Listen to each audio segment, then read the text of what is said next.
Hey, folks, Quilly here, and welcome to a very gloomy Wednesday. I don't have a really good pun or alliteration for this, but we're playing Gloomhaven today. One of the greatest real-world board games ever, and probably the board game with the absolute greatest digital adaptation. It's absolutely wonderful. I love this game. This is a game that I have the real life version of it. I've played it a ton, and the digital version, I've got 160 hours in it. I have a regular Tuesday night gaming group where we play Dungeons and Dragons and board games. This is regularly featured in here, and today we are going to be playing multiplayer Gloomhaven. I was going to say dungeon crawling, which is true. We are going to be multiplayer dungeon crawling, but we are playing Gloomhaven multiplayer with some friends. This is a sponsored stream. If you do !what game, you can get some extra info on that, including a link where you can pick up Gloomhaven today. However, you might want to wait 24 hours because the developer, the publisher, is having a big sale starting tomorrow and going through the weekend for a bunch of their titles, including Gloomhaven and the expansion Jaws of the Lion, which we're going to be really focusing on today. Which I'm very hyped about, because with my regular gaming group, we've played a lot of Gloomhaven, but it's just been the base game. We haven't actually done any of the Jaws of the Lion's missions whatsoever. Other than the one stream before, where I took a look at the different characters, we haven't really played with these characters either. So effectively, even though we've got a fair deal of experience with Gloomhaven itself, these are brand new characters and missions we've never seen before. So I'm very, very, very eager about seeing how this is going to work out. I don't really want to wait too long. Oh, let's rate some resubs real quick, and then I'm gonna unmute the Discord channel, and we're gonna start. I'll give you guys an introduction to the new peeps over here. But very quickly, we got resubs coming in from Cookie Dough at 18 months. What a glorious number. Perks is at 14 months. Kim Dead has got a 3-year Twitch anniversary with 36 months. 2 Chaos, which I kind of read as tacos, is at 14 months. Korax Wolves at 40. Asuro is at 31 months, Fizz gets 5 months, Sinian is at 35 months, Dynalon's at 37 months and says, so I heard this amazing joke about cliffhangers. Bunisher has resubbed for 100 months. 100 months of whatever kind of crazy relationship we have here on the interwebs. And Apocoma is at 32 months. Thank you very much. Just now we got 4 Evil Not Good at 18 and Athelium at 22 months. Thank you very much for that. Let's go ahead. I'm going to unmute Discord and we're going to get this started and bring some people in. So if I hit this button over here, I should be bringing in the Discord. Hello, guys. Hello. Greetings. New phone, who dis? So let me introduce everyone. First of all, we have Rhinoceros Maximus in here, who is a long-time participant of the Twitch channel, and you guys might know him as also the guy who has been spending a lot of time running a Kiss for Luck stream since the whole, the whole little minor cancer issue has really slowed down her channel. Hi, Rhino. We call it the medical situation. The medical situation, yeah. Now, Rhino has dabbled with Gloomhaven before, but he's going to be the newer one out of the group. Now, good news. Whoa! For Evil Not Good, thanks for the bits! Thank you so much! I'm going to be streaming for 2 hours, but then Rhino's going to be streaming on a Kiss for Luck channel after this, and we're going to be playing more RimWorld on his channel, right? Or on her channel. More Gloomhaven, not RimWorld. What did I say? RimWorld. RimWorld. Gloomhaven, sorry about that. Yes, we're going to be continuing Gloomhaven. I too am excited for the RimWorld DLC, but we're not there yet. Okay, I'm going to bring down the volume of Discord because it's apparently a little bit on the louder side, so let me do that. All right. Next up is someone else that you may know. We've got my good friend Demonac, someone I've known since university. He's also the person who runs the Tales from My D&D Campaign YouTube channel, where he is recounting the story of the actual Dungeons & Dragons campaign that he ran. I'm one of the characters in there. Oh, it's the opposite. I'm the loud one? Rhino's very quiet. Oh, you can't actually hear them. Oh, you can't hear them. Okay, hold on a sec. Let me make some little tweaks here. Let me bring this up here and then bring the desktop volume higher. Or you know what? I'll just bring down my mic volume. So you guys might have to increase the volume if you're watching, but that should make me less loud compared to them. We'll do another check over there. Anyway, yes, Demonac what did I say? I've known you forever. We've played lots of D&D together, and we've played lots of Gloomhaven. And after the stream is done, you guys should actually check out the Tales from a D&D campaign. Hi, Demonac! Greetings. Yep, youtube.com/Demonac. That's where my stuff is, and we're getting close to the big ending point for now of the initial campaign, after which we'll be doing another D&D campaign where Quill is still one of the players. It'll just be a different character. Indeed. But yeah, excited to demo some stuff here. Yes, that's right. Demonac is playing the Demolitionist. Rhinoceros Maximus is playing the Hatchet. And hopefully the volumes are a little bit more balanced for you guys. And then finally, we have Little One. Now, Little One's actually the person I have known the longest out of the group. The very first time I ever played Dungeons and Dragons, I think I was 15 years old, and Little One was in that group that I played Dungeons and Dragons with when I was 15. We're a little bit older than that at this point. A little bit, yeah, a little bit. Yeah. It's a little bit weird, but yes, we're still playing regularly together, and it's kind of awesome. And you're playing is it Void Warden? I think so, yes. Void Warden. So that'll be interesting. Yeah, I keep wanting to say Void Woken, but I mean, and I may do that. Yeah, that's fair. That's fine. So yeah, these are all new characters for us. It's level 1. It's a brand new campaign. We have none of the cool stuff. For those of you who don't know, Gloomhaven is sort of one of these legacy games where you actually unlock a bunch of stuff as you move forward through the campaign. You literally level up the town of Gloomhaven itself, which makes more items available, opens up a lot more story as well. Not only that, but our characters do level up, but each one of us have a personal quest that we can do, and when we complete that personal quest, our character retires. They are done. They have achieved everything that they want to do, at which point you will unlock a brand new character class, and then you can make a new character. You can pick the same character class that you just finished the second time, or usually what happens is you decide to play the new character class you've unlocked and see what the deal is all about. Okay, well, yeah, everything's a little quieter now, but yeah, everyone's just gonna have to boost their own volumes a little bit more on the stream. Hey, Quill, pay attention. There's a new subscriber. I can't just boost just my desktop audio. It's at 100%. All of you is quiet. What can I do? Hold on. I guess I could boost the final output overall. More power. Let me see here.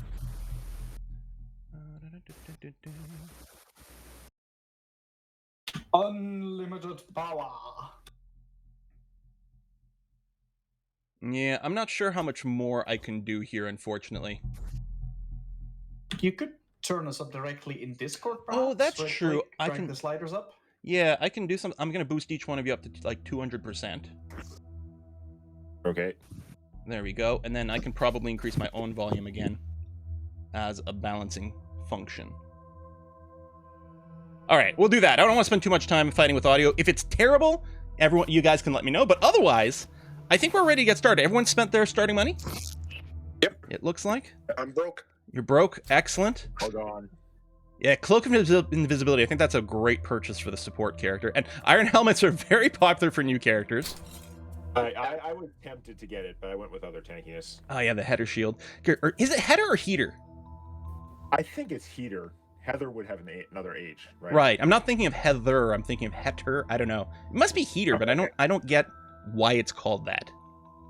It just archaic medieval terminology has nothing to do with warming the area. I think that makes a lot of sense in your character because, yeah, the Demolitionist is a DPSer, but they're up close and personal and melee, so you probably need a little bit of tank. I have very little in the way of defense. My defense is killing things, pushing them away, and sometimes stunning. Cool. And then a Rhino who's playing the Hatchet is the name of the character. They have a really interesting mechanic where you like literally throw your axe out and then have to go pick it up again. Piercing bow to be able to ignore shielding. That's going to be... Sometimes it doesn't come up, but usually it's a really important item for some key stuff, so we'll see. I was not aware that you were going to be able to see my items, so now I feel judged. No, but you're being judged positively. Demand Booyah in the chat asks, does this follow the board game exactly, or is it rebalanced? It is, so it follows I think the updated board game rules. So, for example, in the original release of the board game, the minor stamina potion was stupid OP because it it returned 2 cards, but in the updated printing, it's the same over here. So yeah, it basically follows the physical board game, the updated version of the physical board game. It does even have an option for house rules over here that does allow for support of a lot of the options. So here, for example, there's the original rules and then the variants. Now, some of these variants are actually the variants that were published with the Jaws of the Lion expansion, for example. Like, they came out with slightly revised line of sight rules, which turned out to be kind of a lot simpler to work with, and they added all that in the game. But yeah, you can tweak it one way or the other. Oh, apparently heater's a medieval term for the shape of the shield. The curved sides triangle. Ah, excellent. All right, well, I guess we could do the city encounter first, because there is one. And then we'll start the adventure. Yeah, everyone OCD is already freaking out about the flashing symbol, I'm sure. Oh yeah, the blinking symbol letting us know that there's an event. Just click the thing. Click it. Ignore it for the sake of ignoring it. Rhino. There's probably a prompt for you to join in the city event. There you go. Yeah, the UI can be like, the first time you're like, wait, what's going on? It actually wasn't prompting me until I clicked back into the game. There we go. So, between each adventure, you can do one city encounter, and also on the way to the adventure, we will get a road encounter as well with some decisions. So, city encounter. After a night of heavy drinking, obviously, you get turned around while navigating the back alleys and find yourself standing before a collapsed section of bricked road that leads down into an underground tunnel. Fueled by curiosity and a bit of liquid courage, you descend in search of adventure. Stumbling around in the vast network of tunnels proves rather fruitless, however, until a well-concealed passage leads you to a long-forgotten stash of weaponry and dried food. The stuff could fetch a decent price at the sunken market, or you could turn it over to the city guard, which is always in need of arms and rations. So I'm assuming option A, sell the goods, gives us money. Option B probably improves our reputation. Or prosperity? Could be. One of those. Now, in our main campaign, we play very good, right? We've got maxed out reputation, all those things. I kind of want the money. I have been given a personal mission, and I will do anything to fulfill that personal mission. Is your personal mission having a bunch of gold? Perhaps. Perhaps. All right, we're going to sell the goods. 2 or 4 hours. We're not probably playing this for a huge campaign, so immediate game. Yeah. Holy crap. 10 gold each is insane. That is a lot of money. That is a lot of money. I don't have a potion. I was going to say, I'm going to go quickly pop back to the merchant. Yeah. I'm trying to decide. Stamina potions are really good, but I am going to be frontlining, so I'm wondering if I should get a healing potion. Oh, I've got a self-heal. I'm just going to get the stamina potion so I can bring it back. Good work. There we go. And remember to equip your things after you buy them. Yep. Okay. So we've got 2 quests available at the start. We're going to, like, very quickly once you start playing, you get to the point where we have, like, 20 quests to choose from. The World Quest Black Barrow, this is the main Gloomhaven plotline, but I believe the Roadside Ambush is the quest, the starting quest for the Jaws of the Lion plotline, so I think that's where we're going to go. We're only going to fight 2 types of enemies. That's pretty standard for the starting encounter. Very simple, very basic. Probably 1 ranged, 1 melee. Actually, they might both be melee. I'm not sure. So feel free to join on the dungeon once you have finished your purchasing. Right, there it is. It even had a different icon for the Jaws of the Lion, I think. Oh, it does have the little lion symbol. You're right. Yeah. That can't be related. To let you know you're getting what you paid for. Oh, I thought, for some you guys were waiting for me. I thought I had already accepted the quest. There we go. It's really close. I wonder if we'll even get a road event. Because if it's in Gloomhaven, this might count as in Gloomhaven properly. Oh no, we get a road event.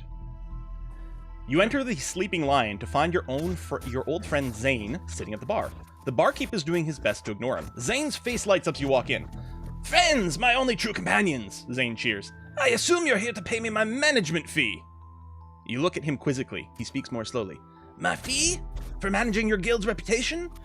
I know you think your actions mainly affect what people think of you, but I'm behind the scenes, spreading the good word. Heck, I'm the one who suggested your name in the first place. Branding, you know? Surely that's worth something." We do have money. We could more French. pay him to promote our reputation around town, or refuse to pay him. You can track your reputation yourself. Refuse we to pay? don't pay him to promote for promoting. He's already done it, apparently. Oh, yes. Okay. Right. Pay him That's for a having refuse. promoted our reputation. Well, I'm broke, so I don't care. But I got nothing. Oh, wait. We all spent our money. Yeah, we'll quote unquote pay you. I have money left because the only thing I already had a potion, so it didn't make sense. Oh. Well, you might end up paying the entire bill then. Almost certainly. I hate to ask, but what is our guild name? The save I created was called the Gloomhaven group, which sounds like very corporate, right? I was gonna say we're either a corporate or a cartel. So we did lose 5 collective gold, which normally gives you a prompt for who pays it, but I guess because Demonac's the only person with money, it all came out of his pocket. Oh, no, there it is. Thanks, Demonac. Now, reputation is useful. For once you accrue a certain amount of reputation, you go up a reputation level, and it gives you a 1 gold discount to absolutely everything. And you can get that up to a 5 gold discount. Blacksmith's wife, Sandy, who has managed to somehow scrape enough money together to hire you to find her husband. This is probably really quiet, I'm You're sorry. not sure where the money came from, but no matter the source, it couldn't have come easy. Soon afterwards, you prepare to head out of the city to the Still River to investigate. All right. True, Sandy was a little light on the payment. But you are one of the most well-known mercenary groups in this backwater dump of a town. Surely it can't hurt to take a chance. And yet there is another type of bonus for bad rep, yeah. Getting good jobs is about maintaining what's a the bonus for reputation bad rep? after all. I Which don't is why remember. you really need to get to the bottom Do they of give you a it. discount out of fear Return to the instead widow of with nothing but the respect? calluses on your feet. Possibly. Also, you probably shouldn't call her a widow to her face. At least not until the fate of the blacksmith has been confirmed. Given, however, that none of those who disappeared have returned, the outlook is grim.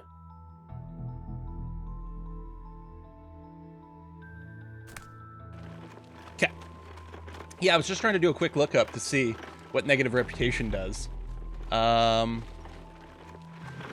Oh, there's unlocks with it. When you get low enough, it unlocks some extra content somewhere. You notice movement up ahead. Plus, it's just a lot of the quests, when you pick the option that gives you negative reputation, it tends to give you a bonus immediately. But you can clearly see some ramshackle wooden barricades blocking the road in front of you. And, sure enough, as you cautiously approach the scene, vermlings jump out from the obstructions, flashing crude swords and sharp sticks. The flavor text definitely has a more darker feel to it, less heroic. You are quite tired. Yeah, a little bit. Being up rather late in the inn yesterday, but still, these oversized rats. If I click, does it skip the dialogue for everyone? No, just for you. No. This is your job after No, all. it's all coming from We're Quill. always ready to show there's only one outcome for anyone who dares threaten you. Getting attacked by vermlings when all you wanted to do was stay in with a warm meal and a soft bed, well, it makes you mad. Mad enough to kill these mangy creatures before. Yeah, okay, so we're getting traps cranky and exhaust. therefore we're committing, like, Of mass course, homicide. The vermlings have other plans. They gibber about wanting your coin and the meat on your bones. Nasty things, really. Best to ignore their ranting and end this quickly. Pretty racist. I guess we don't. Do we have a vermling in the group? Because I know the mine thief is a vermling.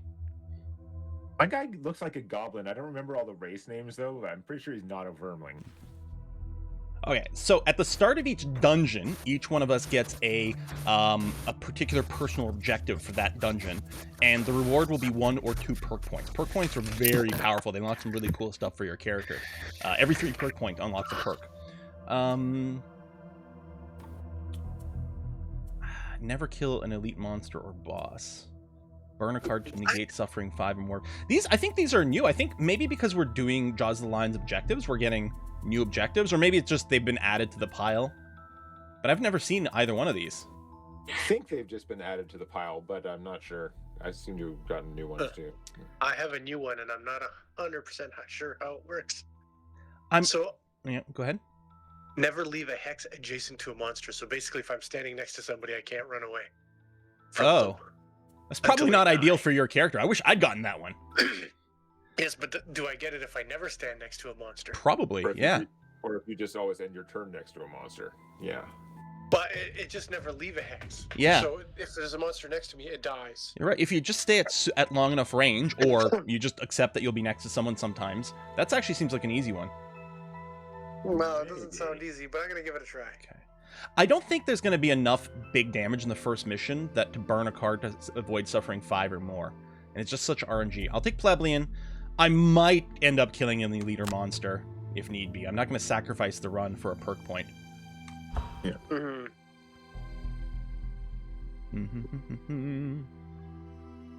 All right.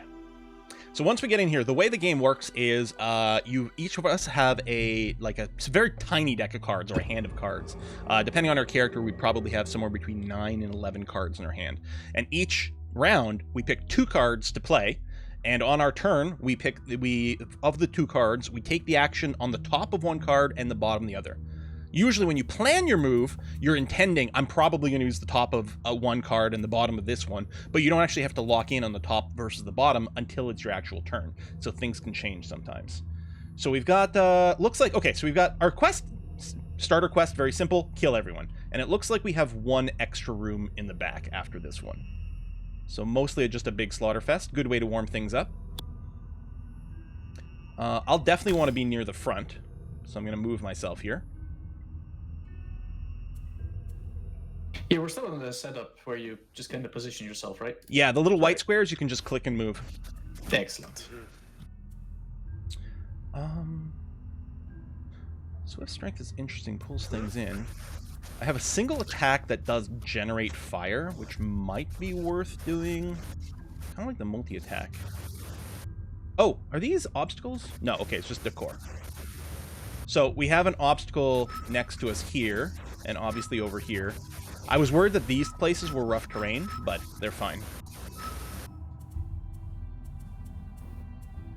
Okay, that could be my good. Desert Knight is interesting. Does anyone use Frost or Dark as an element? I use dark a lot. Frost. Hey, I also I generate quickly. swapped out an item. Apparently, I can use frost as well sometimes. Or a card, sorry. I Interesting. think I'm going to use the bottom of Swift Strength. So I'll move up a little bit, and I'll have a self-shield of 1, which is going to be good. I could turn on my shield spikes, which last for the rest of the dungeon, and lets me retaliate based on my shield strength. But I don't actually have that many shields. Maybe I should have gotten the heater shield myself. Target all adjacent enemies. I don't think that's going to be very useful. You know, Blinding Sickle, range attack with some immobilize? I think that's going to be great. Okay, I think my plan is I'm going to move up to, like, here, and then... Oh, it's range 2. Well, maybe I'll use my boots and move up to here, and I can immobilize this guy. I can immobilize the elite so that he can't close in on us immediately. Okay. That seems like a decent idea, and I'm going to go pretty quick. Yeah, that is a lot of elites in the first room, although... If they don't move too quickly, their base movement is actually 3. Yeah, this first room is going to be rough. There's a lot of stuff there. So I'm gonna try and move up to the guy who's close to us and just bash his face in. Oh, I am not fast. Yeah, I don't think the Void Warden, if that's your name, yeah, Void Warden. Yeah, it's not very quick. Whew. So, when we pick cards, so we're going to pick, again, we pick 2 cards every round. Each card has an initiative value on it.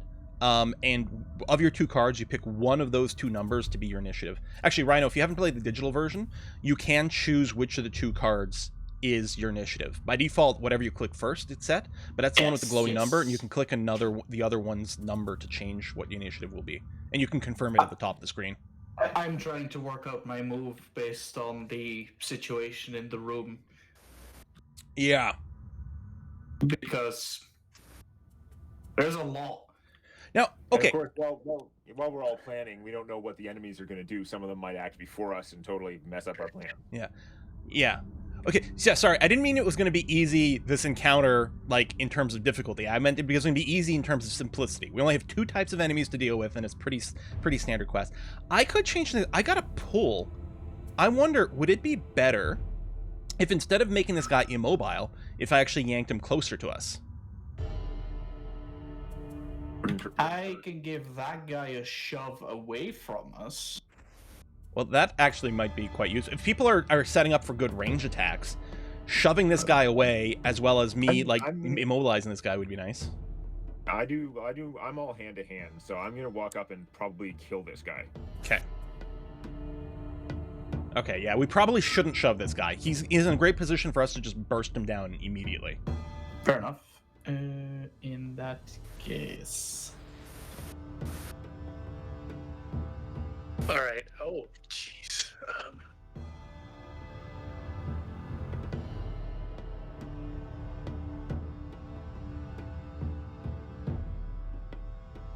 Okay.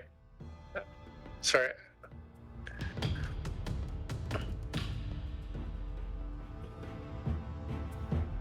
I don't have to start with the card that I use for my initiative, correct? That's correct, yeah. You can play either one in either order and use the top or the bottom of either one. So that's the neat thing about Gloomhaven. You make a plan, but then you can change that plan when your turn actually comes up, and you often have to. Yep. And you can always use the top of a card as a generic just attack 2, and the bottom of the card as a generic move 2 if you don't actually want to use the ability itself. One of the big things with new players in this game, a lot of times you lose an encounter, not because you get killed by damage. Oh, I should move my head in front of the combat log here. Not because you take too many damage and run out of hit points, but a lot of times the problem is you run out of cards. A lot of the cards, they get discarded after you use them, and you can take a rest to return them to your hand, but some of them burn, which means they're no longer available for the rest of the scenario, and burning too many cards too fast can lead to some real problems here. Yeah, I have burned my fingers that way a few times. Mm-hmm. So yeah, it might be a little early to use the boot. Oh, what are the bad guys doing? So the scouts are going to do a range attack with poison, but they're not moving very far. Are they range 3? We're all doing a ranged attack. 3. Okay, I'm still going to be out of range. I don't think I'm going to be hit. Oh yeah, you're right. The raiders are also doing a range attack. Oh, crap. So me immobilizing this dude isn't going to be useful at all. I'm still going to get hit by him. I'm still going to shield unless I change my mind. No, that's not going to be useful. No, I'm still going to do the same move. Move to here. Skip the rest of the movement. Yeah, confirm target, so I shield myself for a point. Excuse me. And then I'm going to hit the elite.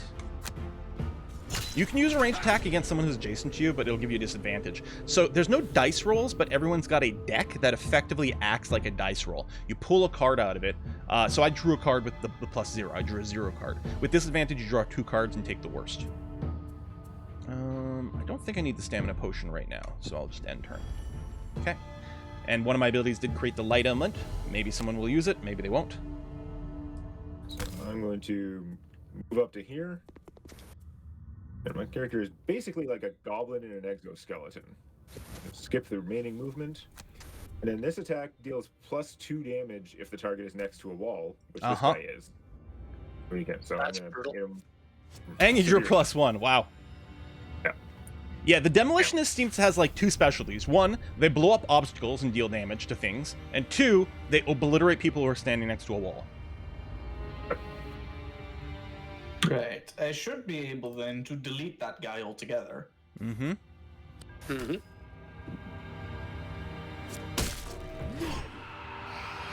Can I ask you a question? Enemies who die drop gold. And if you end your turn on a gold pile, then you loot it.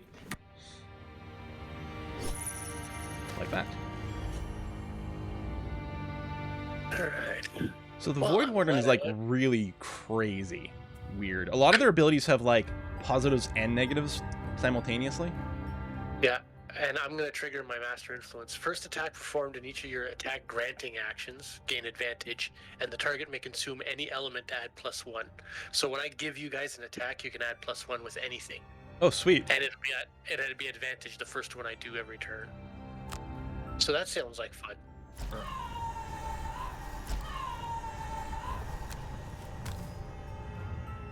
Alright, but now comes the pain. Although not too much. I think just the 2 elites are going to hit us, and that's all.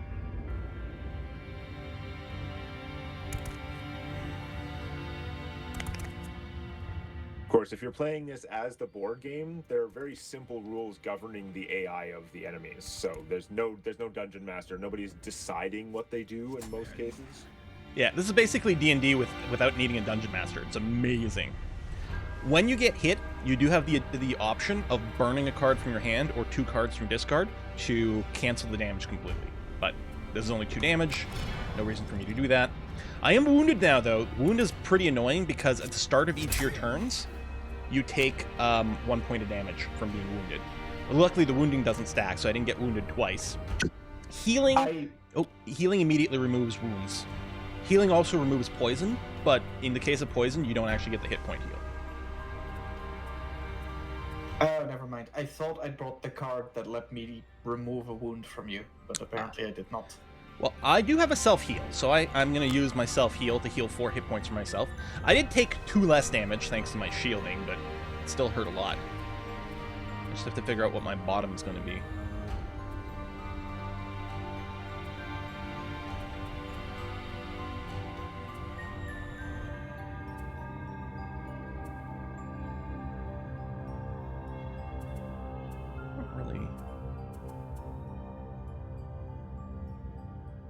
Go slow enough. I wonder if they'll engage me in melee. I can just hit them with the bottom of twirling stabs. Okay. So I might end up standing where I am if they come to me quickly enough. Otherwise, I might move a little bit. But in any case, I'm healing myself on my turn. Oh, someone in chat asks, do you have any tips for combat? I find it super hard and I always run out of moves.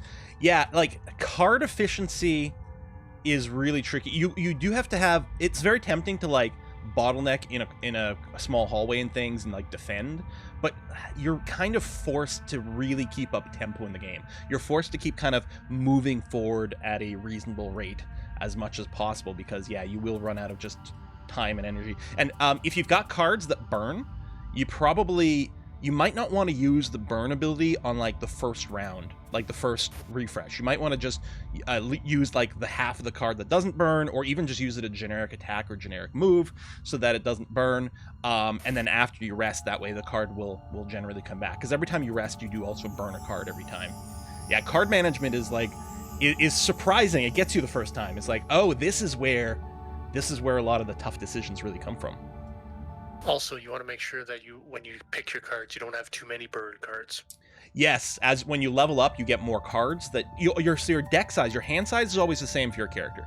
You never get to have more cards on your character. But when you level up, you get to choose from one of 2 different cards to add to your possible set, and then you can swap cards in and out of your deck at that point. And yeah, it's really nice to add cards that do good stuff without burning. But the burn cards are usually very tempting to pick too because they do phenomenal things. Yeah, they can be really, really amazing. And one of the best items in the game, even in the nerfed version of like the updated version of Gloomhaven and this digital one, is Magna Stamina Potion, because you can drink that to recover one of your discarded cards. And it's really quite nice. And actually, I'll be doing that before my first rest here because I have an odd number of cards in my hand. Or no, wait, maybe I have an even number of cards. So you generally want to drink your minor stamina potion when your hand size is an odd number, because it makes it an odd number of cards makes it inefficient to rest. And yeah, you want to take as long as possible between rests. Yeah. And yeah, party size is really different because so you can play from 2 people to 4 people, and the number of enemies do scale based on how many people you come in with. And some characters are really amazing in a full party, but weaker in a small party. I think Rhino was going to say something. Did I step over you? I just shoved the guy away, so he won't be getting to us this turn. Cool. Actually, yeah, what are they doing? I am going to try and shimmy. They all have huge range. Yeah, the Raiders are doing a decent move and a big range. I did a tactical back and forth. Okay. I like how the Vermling Scouts are attacking for 0 damage. I mean, they'll draw cards, so they might, draw +1 or +2. They are hitting multiple targets, so they could do a lot. The more draws to try and do it. So the question is, I set myself up where I've got 2 options. I could either burn the top half of the big one use a large explosion to try and take out those 2-3 hit point guys and hit one of the others. Or I could just move up and stun a couple guys for 2 damage. Good clump. So I forgot to use my shield. I'm not sure they're going to clump up any more than they already have. So maybe I should just go and use the big one. On the other hand, the blowing up scenery is pretty fun. In the interest of not burning too much early on, because I don't know what's in that second room. Second room is also pretty big. So what I'm going to do is I'm going to move up to here. And as a demolitionist, I do a lot of scenery manipulation stuff with my exoskeleton here. I'm going to smash one of these bits of scenery. These guys are all ranged anyway, so it's not really confining them. That's true. Smash this to bless myself. Ooh. It's probably going to get rid of all of it, though, because I think it's one piece. Oh, yeah. Dude, I thought that was 2 separate pieces. Oh, god damn it. I mean, you're probably right that it doesn't actually matter that much. Oh, you were hoping to use both pieces. No, I was going to eat one to bless myself, and I was going to use the other one to stun these 2 guys. Right. Yeah, well, that's wasted my turn then. Hooray! Oh, the other one burns anyway, right? Does, but it would have been cool. Yeah, no, it would have been cool. That's a waste of my turn. I'm going to get shot a whole lot instead of very little. Awesome. I mean, we could revert back to the start of the turn. I don't know. So for those of you who don't know, in the digital version, there is an undo available. It returns you to the start of the round. But yeah, you can undo if there's a misclick or a mistake. I think he's doing fine as our tank, because 2 of those attacks did not do any damage. Yeah, well, and luckily, like, the base scout attacks, which actually... yeah, right. So, yeah, the Raiders, one of them missed, and the scouts won't be doing much damage. That one hurt. Mm-hmm. That one did hurt, yeah. Okay, I'm wounded, so I have to take the damage, annoyingly. But now I'm going to self-heal, which is going to get rid of my wound and restore a bunch of my hit points. And that doesn't burn either. It's great. And gives an experience point. Experience point is interesting. So you get experience for completing the mission overall. You also, a lot of your cards generate experience points when you use them. It can be tempting to just try to consume and generate as many experience points as possible, as quickly as possible, so you level up faster. And your character does get way cooler as you level up. But you might want to temper that a little bit, because the enemies scale based on the average party level. So as you level up, the enemies will get a little stronger. So if you're leveling without increasing your character through other means, like getting a bunch of gold or generating some perk points, you might actually find the game gets a little bit harder, a little quick. Generally speaking, though, leveling's pretty good, though. I guess I will use this as a move. I will move forward here. Unfortunately, if anyone's closer to me than to Demonac's character here, they will attack me preferentially.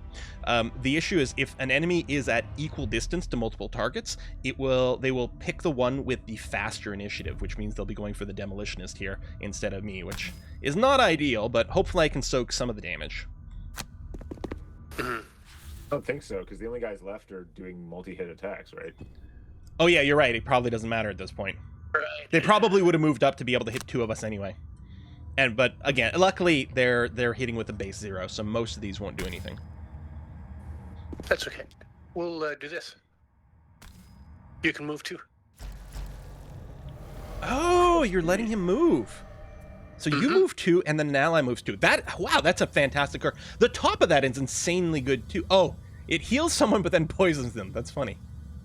Those guys are not moving right now, actually. They're just doing it range 4. So 1, 2, 3, 4. If you move beside me, you should be safe. I would have to go. Yeah, I don't know if I want to back up that far. I think 1, 2, 3, 4. I think I'm just gonna go over here, so to the right side, so I'm closer. Only one of them will be able to hit me, but I'll still be close to the enemies. So Call Me Crazy in the chat is asking why I didn't attack. So my 2 actions, I used the top of Healing Sands, which simply heals me, and then I use the bottom of Twirling Stabs. The bottom of Twirling Stabs, if I use the text as is, lets me do a melee attack, but I wasn't next to anyone. So instead I used the generic bottom. On any card, you can use the bottom as a generic move 2. You ignore all the text, including whether it burns or not. So I just used it to move 2, because I had no one to attack. But that's why I didn't attack at all. I could have chosen to move 2 with the bottom of Twirling Stabs, and instead of healing myself, use the top of Healing Sands to do a generic attack 2, but this seemed better. So, Gift of the Void here is I'm going to poison this guy, and then, as long as Rhino doesn't mind taking 2 points of damage, he'll get to do a range 4 attack 3 at advantage. I will allow it. Also, he'll be able to burn the sun to get +1, so it'll be a 4 attack plus. Wow. Oh yeah, you'll have to click the little button, Rhino, at the bottom of the screen to choose an element to burn. I control it. Oh, you control it. Yeah, I don't actually. I've got no input on this. Okay. Yeah. So, are you okay with the 2 damage, Rhino? Yeah, hit me. All right. Or hit him. Yeah. Okay, that was pretty good.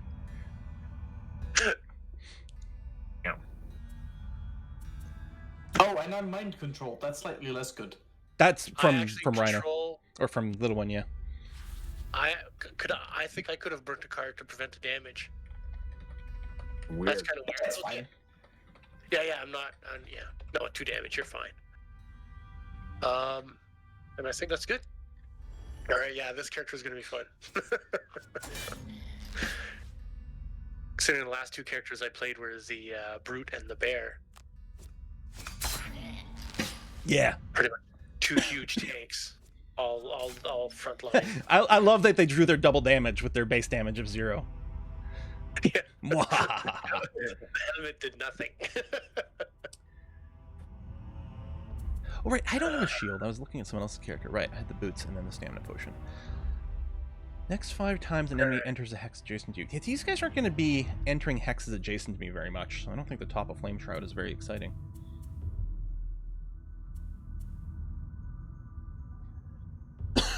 Excuse me. I have an interesting heal. Range 2 targets, 2 heal, but if I remove any poison, they gain bless. Oh, neat. Yeah, that's pretty cool. I'm going to generate fire on a 19 if you need that. Oh, really? That's interesting, because I was planning on generating fire to do something next turn, but now... Yes, that would be wonderful. So I have to go slower than a 19. Yeah. That's the trick. And move.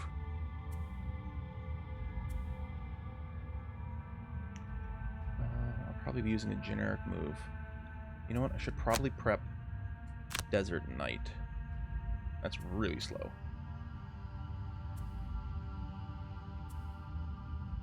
That'll give me the option of burning if I need to move more for a more efficient attack. Okay. Yeah, I'm going super slow.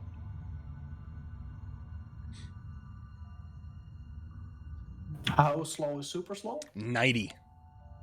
Ooh. I mean, See, I can if change you my were- mind. If you were out of the way. Yes.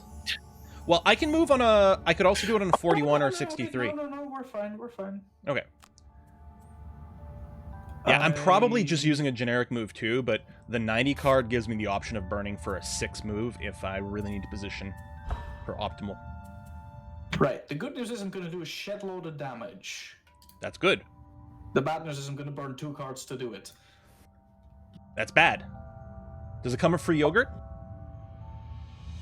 Oh, No, it comes only with discount Gogurt. hang on. Cancel. Cancel. When I re-clicked my cards, I was back on a 10 initiative, but chat caught it. Thank you. Pleased to be leaving that tile empty.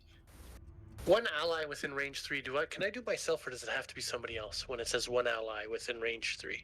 I think when it says ally, it has to be someone else. Mm-hmm. Damn. Shows a little closer. Yeah, the advantage of playing this tabletop is it's really easy to, like, you know, fix the equivalent of a misclick on tabletop. The disadvantage is, you know, at tabletop is that you have to, like, manage the rules more, and there's a lot more bookkeeping. Personally, as much as the digital version, or the physical version of Gloomhaven is amazing, I'd play the digital version every time, given the choice. Like, we'll get together in person, all of us bring laptops so we can play it digitally. I think that'd be better. I can move through allies, yes, if I recall correctly? Yes. Excellent. You Okay. cannot move through enemies, you can move through allies. Oh, so much damage. Oh, hey, Launchpad is in chat. So Launchpad is one of our regular Tuesday night gaming crew, but he's like one of these losers who has an actual day job that with a fixed schedule. What a sucker. So he couldn't join us. But apparently he can at least show up and he can still show up and watch on Twitch. All right. I'm sure he's doing some very important work-related stuff like compiling code. Yeah. Sorry, my machine's Quill, occupied. pay All I can attention, do there's is a new watch the stream subscriber. over here. Oh, hey, Apollo32, thanks. Job? Launchpad literally builds like autonomous robots. It's a pretty good job. Right, so what are these guys doing? Scouts are gonna move for and loot. They're gonna drink our treasure. What? God damn it! So Well, they're I not don't think attacking, which is nice, but yeah. There's not really anything for them to actually do, but still annoying. Oh, other guys are gonna the move Raiders are one going to and- disarm us. Plus, like, nobody's doing damage, so. Well, the Raiders are going to do a little damage. I'm probably going to get disarmed, which is annoying, but not the end of the world. So yeah, I was gonna shoot one of the 3 hit point guys, but since all they're not even doing damage, they're just moving and stealing non-existent gold. So, was anyone gonna finish off the elite? I here? believe Rhino was. I'm hoping to on. I'm gonna do. Please hold 2 damage to it. He's poisoned, so we'll take +1 damage.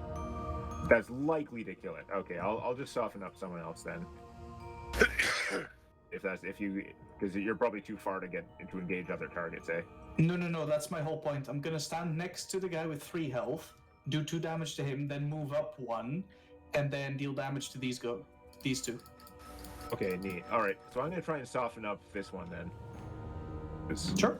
I'm kind of out of position right now, so shoot him for 1. Apparently I have guns in these things, and then I'm gonna wind up, which doubles the value of my next move. Next round, neat. I can throw this That's in, really so, cool. Yeah. I'm gonna use my healing potion so I don't get screwed. Oh yeah, you can choose your difficulty setting in this game, including the physical version. Basically, you're treating your group as being slightly higher or lower level than its actual level, so you can tune things. It's very nice, very flexible. It's one of the best designed games I've ever played. Mm-hmm.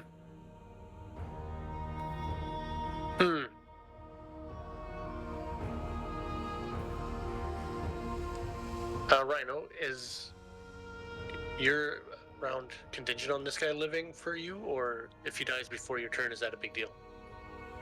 I'll have wasted a burn card, I suppose. Although, no, it just means I'm not burning a card. I'm using Okay. the move stuff. I won't get the XP, but that's fine.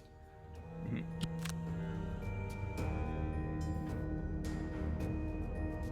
Oh yeah, we have played Mansions of Madness with the app. Yeah, Mansions of Madness is a very, very good game. I do find, like, there's not enough scenarios. Like, I feel like we've kind of played them all. And there is some randomness to how it works, but...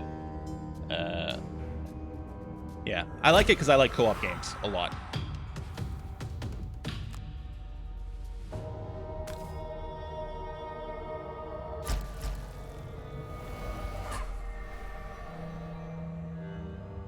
Wicked Scratch. I think you control this one.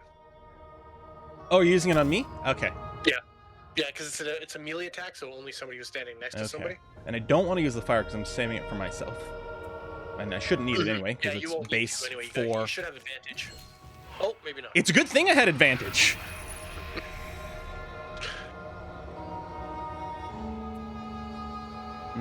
Well, actually, I don't know which one of those drew. So I drew the miss, so one of the cards in our deck is a guaranteed miss, and I also drew a -1.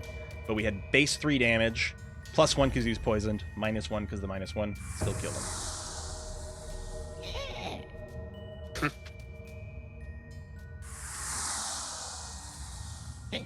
Yeah, okay. So that's why there were so many of these guys. Their actual, like, actions are pretty weak sauce. Oh, that's right. That might have ended my objective because I killed an elite. It's still got a check mark there. It may not have credited for me because it wasn't actually my card. Yeah. Yeah. I have still technically not killed an elite. I swear I was possessed. Yeah. It's not my fault. Your Honor, I was possessed. Well, this changed the dynamic a little. Shit. And that happens a lot. Oh, I can delete the 2 scouts there, though. Yeah, nothing wrong with that. Yeah, we'll delete the scouts. You don't have to use your burn move if you can just move normally and get as far as you need to be. Also. Yes, so I'm gonna use the burn or the regular move, but then still do the burn attack and delete the 2 scouts that way.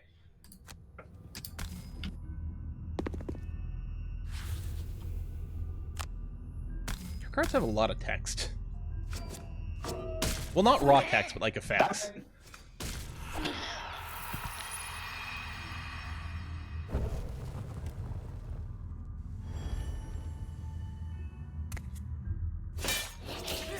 Haha, -1.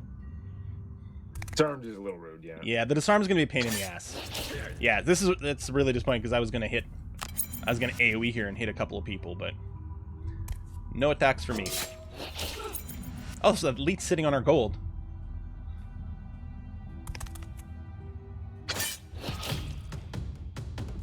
Hey! So yeah, helmets convert crits into normal hits. They're very, very nice. Well, then I guess I won't be using Shield of the Desert since I can't attack.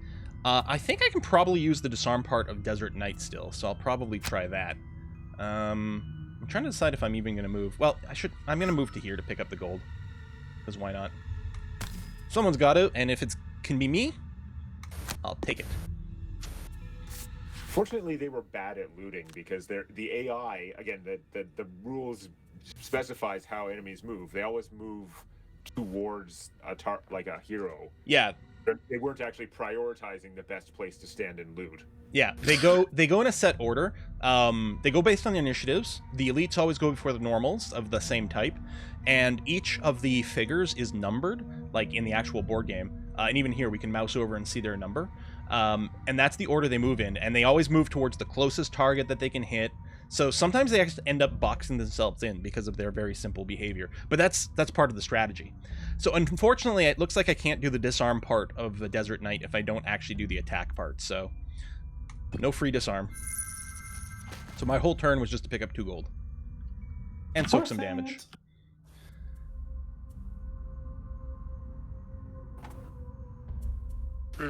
That disarm is actually not ideal. Okay, We I'm know no if longer an attack disarmed. 2 push 2 would still let me push them. I'm disarmed. Um, guessing no. Based on what No. just happened to me, I'm thinking no.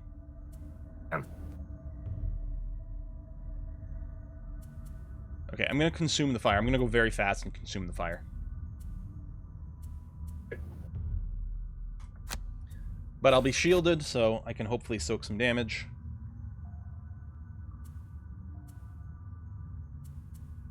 Maybe I should pull them in. Actually makes sense. Bottom of this. Top of that.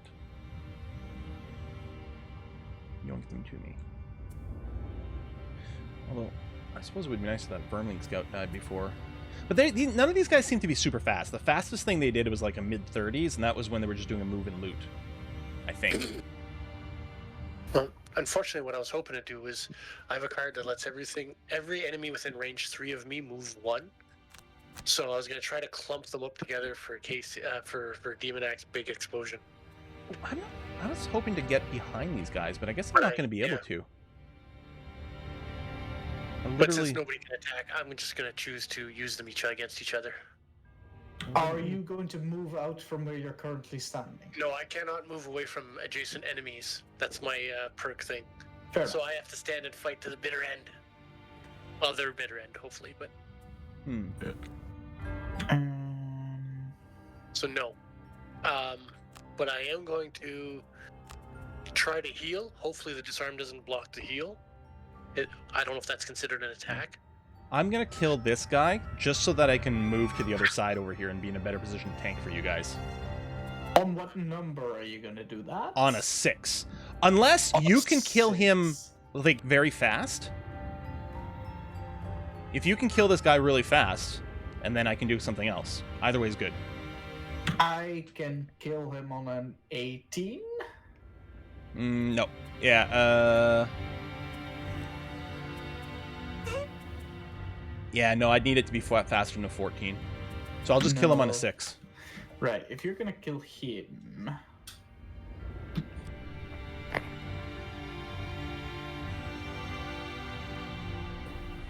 I think technically the board game discourages you from, like, saying the actual numeric initiative you're going to go on, but screw that noise. I was gonna say, okay, then on a scale of 1 to 100... Yeah, right, yeah. Is your next turn? I'd say I'd go at about... I'm going at about a 6. Fair enough. The margin of error of about... Oh, I did fail the personal quest. 19 times out of 20. Yeah, it looks like I did fail the personal quest, but that's fine. We're not going to not kill an elite when we get a good opportunity, just for a check mark. So forcing you to kill him was actually against your... Oh, all right. Yeah. I didn't want to do it! The guy with the weird face made me do it. Guy or girl, I don't know. What the Void Warden's supposed to be. Shouldn't assume. It's hard to tell. Person with skin issues. They're very androgynous. Alright, let's go. Hatchet. Sorry, I'm trying to do a thing. I'm okay, whatever. Let's go.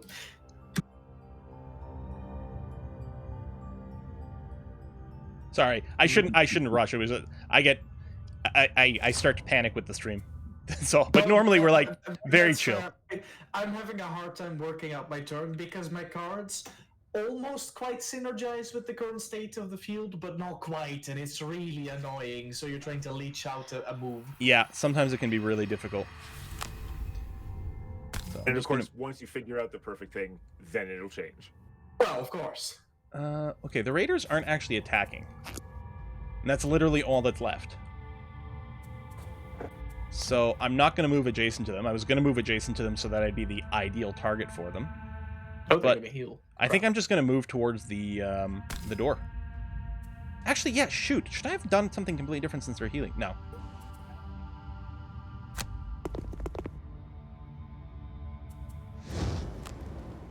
Yeah, I didn't even need to consume the fire, but I'm making more fire, so it doesn't matter. Those who haven't played Gloomhaven, whatever elements you generate on your turn, you can't use them. They only actually come in at the end of your turn. So you can generate element for an ally to use immediately, but you can't use your own elements immediately. You have to wait. Yeah. Yep. Mm-hmm. And I don't think we found anything that changes that mechanic at all. No. Even there's mana potions you can use that generate an element, but it still is only after your turn. Mm-hmm. Hippity hoppity. Alright. And I am disarmed. It's inconvenient. That. I feel like one of these is not the card that I chose. That's strange. I don't know how I messed that up, but I guess it doesn't matter because I was going to stun one of them and they don't need to be stunned right now anyway, so fine. It would set to heal, but... Disarmed is poor. I can't. Oh, whoops. I thought I thought I could get around there and I can't. Okay. Yeah, they've built this nice little wall. That's why I had to kill that guy, because I couldn't get through at all, especially with the obstacles. Double movement. The problem is I can't hit them. Yeah, no, all I can do is let's move over here and can't even spend the fire because that only works if I'm adjacent to a wall. And I can attack, but I can't because I'm disarmed, so nothing. Hooray! Yeah, it's going to be kind of a null turn for everyone. At least most of these guys who are self-healing are at full health.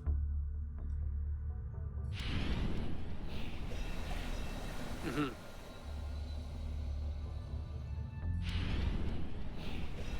Yeah, so he only healed one. So it's only the one that made a real significant heal. Which is good because we had such a null turn. Well, it looks like I can heal. Nice. Oh yeah, and if that removed poison, you gain blast. That is cool. That's a really cool ability. All right, so that was good. And since I can't do damage, you'll just have to do it for me.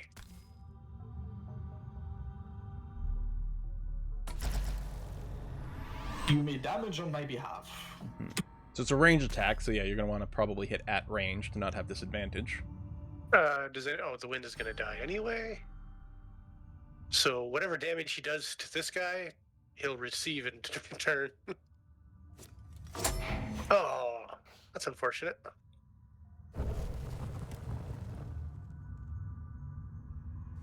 That was a burn, but definitely good value from that. 6 damage Good card for burning. Yeah. That's a, Oh, damn it. that's a good point. There must be a lot of enemies in the second room, because this progress bar...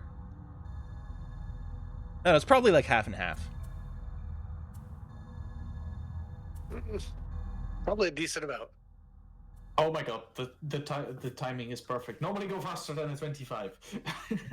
No, it's fine. I mean, I have a choice. I can go on a 14 or a 41. Should I go slower? No, actually, it doesn't matter because I'm not going to kill any of these guys. I'm just going to do damage to them. Plot twist, there's 4 rooms. Well, I only see the 1 extra room, but it is big. Yeah, first scenarios... The other scenario, like, there's tons of different layouts that can be for the dungeons. Because the actual box set has all these, like, just these tiles for rooms that you put down. And the scenarios can be... They can be long. It can have, you know, 6, 7 different rooms, wide variety of enemies. Some scenarios I think have had up to like 5 different types of enemies in there, standards and elites. So actually back you can have like 10 different variations. I think I'll be using just a pretty simple attack, and then I'll have to rest after this round. I might even do a long rest just because I'm slightly injured. Wait a sec. I forgot if I do a long rest, I get my shield back. But nah, I'm just Oh, gonna that's do true basic. too. If I long rest, I get my boots. Already short rested, so it doesn't matter. So you click that short rest button, you're locked in. Yep. I don't even think a restart round will help. I think It I might. think it does. You can re-choose your cards, so I think it would actually, but it doesn't matter. It's not important.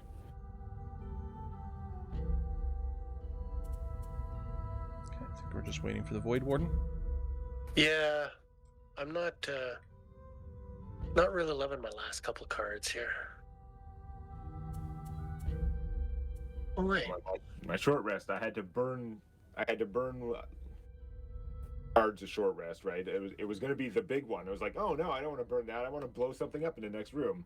And then it got rid of one of my other cards that I really wanted to try. I was like, damn it. Oh. Yeah, so there are 2 types of rests. When you have no more cards to play, you're really forced to rest.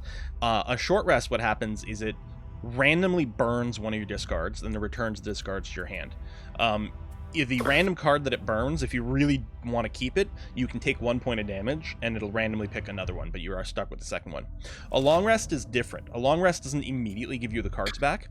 You basically lose your whole turn on a long rest, but at the end of the turn, you get to choose which card gets burned, and then bring the others back to your hand. A long rest also heals you 2 hit points, and any items you have that just get exhausted, just tap to use, they come back as well. So short rest is much better for tempo, but long rest is more powerful. So I'm gonna whack this guy. What are they doing anyway? Move, attack. This guy's immobilized. I suppose if we want, we could all move away from him to not take damage. All except a certain Void Warden. Void yeah, Warden's but I'm not next to him. Oh, So it's good. Yeah. that's that one. Never mind. Yeah, this one here. Yeah. I'm trying to decide. If I sat here, I could heal myself 2, then I'd probably get attacked for 2. It's kind of moot.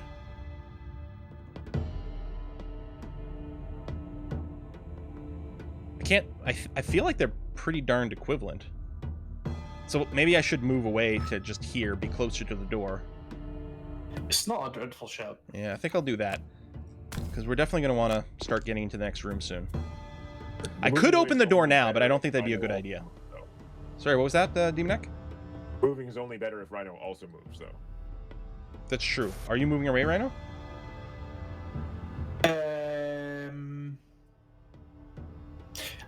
No, I'm kind of boxed in actually. Oh, then I should have I stayed there and just realized self-healed. that. No, yeah, no, I'm kind of boxed in with the way my move is going to work.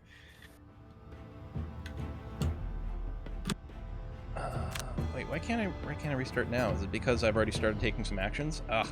Actually, it's fine. It's fine. I can Oh, I could work with this. Okay, I can work with this. I could restart the round if we wanted to. No, I can work with this. I can work with this. All right. All right. And yes, if you open the door, the enemies on the other side of the door, they will still get to take their actions this round. Even if we've already passed their initiative, they will still get to take their action. So it could be very dangerous right now to open the door. I have a really good door opening card, but I got burned. Because I'm damaged and because I have my boots are used, I'd really like to take a long rest next turn. And we should still have some enemies in this room to clean up, so I think the timing will work out. Yeah, I don't think we're it's going to take at least 2 rounds. Yeah. I will have to take a rest one way or the other because I'm out of cards. And yeah, and if you literally run out of cards where you don't have enough in your discard to get them back with the rest, then your character gets exhausted and dies. Same as if you ran out of hit points. Hey, Chansey, thanks for the resub, and Bathorn as well. Or Batthorn. Bathorn. Let's see if I can kill this guy. There we go. That helps. Courage generates Ooh. status effects and stuff. During the next 5 turns, perform a curse range 2 action. Damn, that's cool! Yeah. So enemies share a deck that they draw for their dice rolls. So loading curses into enemy decks is really good. A curse is a miss.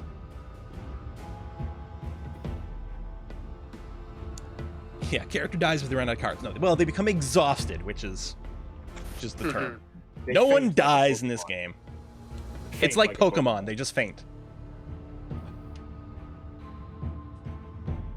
You mean digital rooster fighting?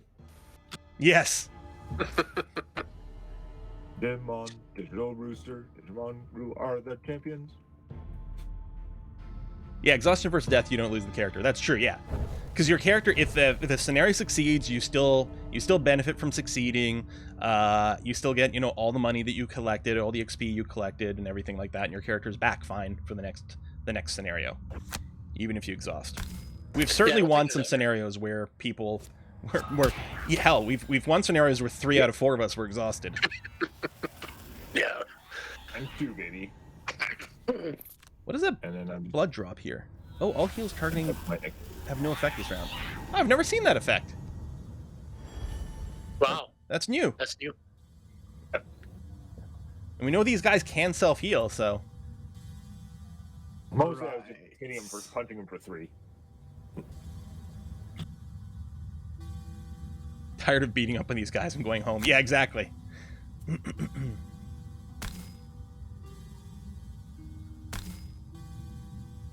Oh, I can skip the movement on this.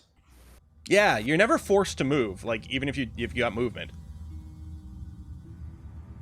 Although you're in a pretty good position for your close cuts attack, if that's what you're planning. That was the original plan, but that's gonna end me up next to the dude that's immobilized. So If he moves 2, then it denies them an attack for 2. Mm-hmm. You can move 2 and end up on the gold. oh, I see what you're saying. Actually, I hadn't considered that. That's You actually can far do better. two Yes, attacks yes, that way. yes. Yeah, and then you get the double tap, which is nice. No, you want to use the bottom of that card of close cuts. Just attack first and then. Oh, like that. Yeah. Oh yeah, I like that. I like that. That's even better. Yes. Yeah, it still turns out to be a really good turn, and then no one's going to get attacked by the elite here. Yeah, that's right. You can also skip pushing or pooling, but one thing I don't think you can choose to only push a limited amount. Like, I think if it's a push 3 card, I think you either push them 0 or all 3. Oh, -2? Well, that was going to be a really cool turn. That was a whiff and a half. At least I got gold. That is the nice thing about leveling up, is you improve your deck too for combat like that. Your Yeah. cards. That's one of the big things the perks do, is a lot of times the best perks to grab early on are the ones that like remove minuses from your decks and potentially replace them with pluses. Alright, so I'm just long resting this turn. You guys have fun. I'm gonna have a nap. I'm at full health. I think I'm going to chance it with the short rest. Yeah. Yeah, and you don't have any you don't have any exhausted items either, so.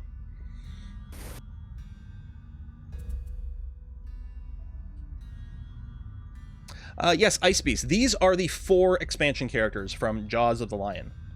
Now, in the physical world, Jaws of the Lion is available as a standalone expansion, kind of for Gloomhaven. You can actually just buy Jaws of the Lion and just play it.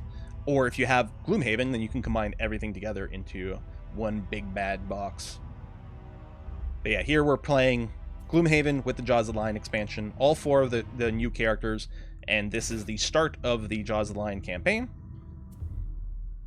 Again, pretty simple first mission here, although we have to still take it really seriously. Like, it's simple, but man, there's a lot of dudes. Yeah, and we don't pump out a ton of damage. Yeah. So yeah, the big thing with leveling is, yeah, so you get perks that let you improve the consistency of your draw deck, plus tend to generate a lot of synergy stuff.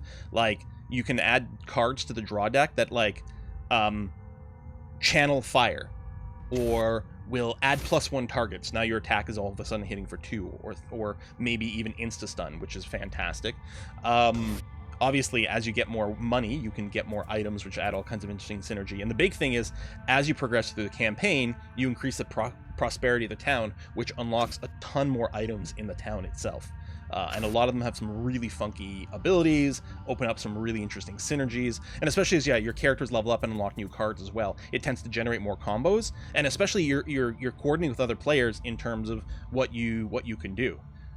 You know, especially around the element generation. Like, I would benefit a lot from there being a lot more fire going all the time. So then maybe as people level up, these guys are just healing.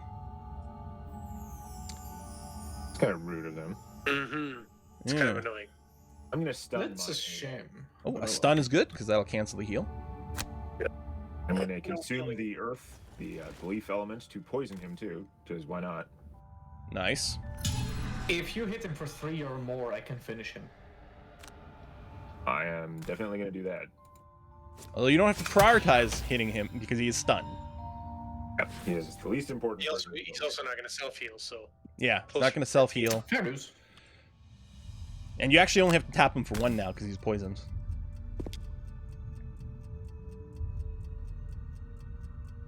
Hippity-hoppity, your loot is once again my property.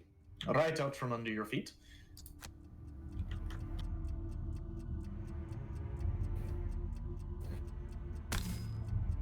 I was gonna say, maybe you should attack that guy. Perfect. Yes.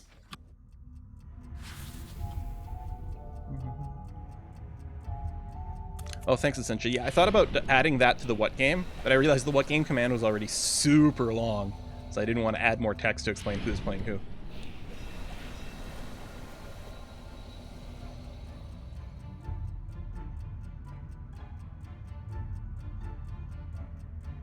Oh, like, what's going on here? It's my curse ability. Yeah. It's like I can't see my cards or anything. What's Oh going yeah, on? so you free curse 1 person every turn. Is that it? Yeah. For the next 5 For the turns, first as long turn. as there's somebody in range 2 of me. Yeah, it's amazing. In our main campaign, we've got a couple of characters that generate massive amounts of curses. The most curses you can put in enemy deck is 10, and of course every round they're going to be burning through a handful of those cards every round, and we tend to hit that maximum number of curses pretty regularly. So it feels like enemies constantly have basically a 50-50 chance to just outright miss us. It's amazing. Yeah. Of course, then we get used to that, and then when it changes, when we have different characters, Yeah. good. Less talking, more cursing. Yeah, the dynamics change pretty quickly whenever a character retires and comes in with a different type of character. It rebalances the whole thing. Even though 3 out of 4 of us are the same, it really feels like a different composition just by having 1 person change out. Because the elements being generated and consumed feel different. the types of debuffs you can consume, like whether we've got the sun or not, like massive amounts of extra stuns and extra movement. You know, whether or not the music note is around. So all of the characters have a symbol on their box. Like the physical version literally has like these sealed boxes for the characters you can unlock, and they have a symbol on the outside. And so as a way to avoid spoilers, people on the internet only refer to the characters based on the symbol on the box. But yeah, the music, whether or not we have a music note in a party, changes everything. When will a character retire? So each one of us have a personal quest on our character. I don't think we can see it in the current mode. I think... Oh, no, that's not true. So my red guard here, I have a personal quest to donate 120 gold to the Sanctuary of the Great Oak. Sanctuary of the Great Oak is one of the buildings you can visit in town. Every time you donate gold to it, it adds blesses in your deck for the next combat, so it's actually quite nice. And specifically, when I have done it for 120 gold worth, then my character will retire. If we take a look at the hatchet needs to earn 15 perks from completing battle goals. The Void Warden, oh, sorry, that was a Void Warden. The hatchet has to have 200 gold in their possession, and the Demolitionist will do it when they kill 15 Vermling Scouts or Shamans, which we are fighting Vermling Scouts in here. Yeah.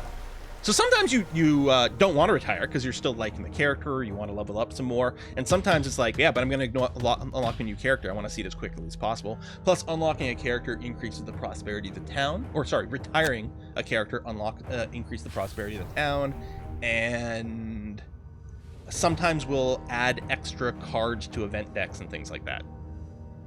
And you keep newly unlocked characters between games as well, don't you? Not between different campaigns. Well, not in the digital version. In the physical version, yeah, I guess you would, or you could choose. So I have to choose what I'm burning away here. This is always tough. Going into the next room, what am I going to expect? Actually, I think I'm going to get rid of shield spikes because I don't have that much ability to self-shield right now, and the bottom heal is fine, but not a big deal.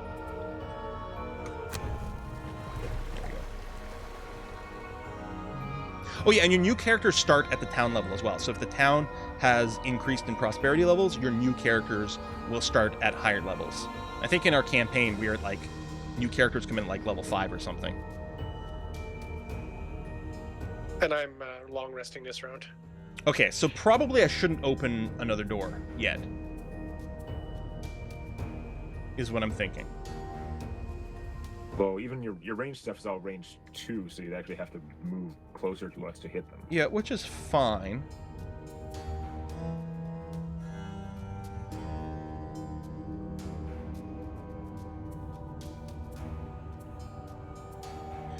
I'm wondering, I can do swift strength. Oh no, I won't be able to move and do that.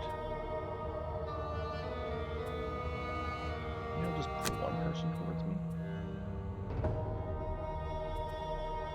I think we'll be okay if we hang fire on opening the door for one more turn.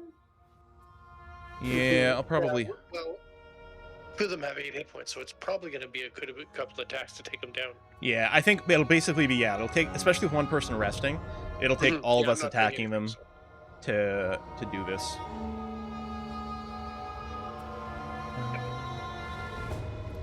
It's sometimes hard to work out what I should be, like, how to be efficient with my guy without the obstacles being in convenient places.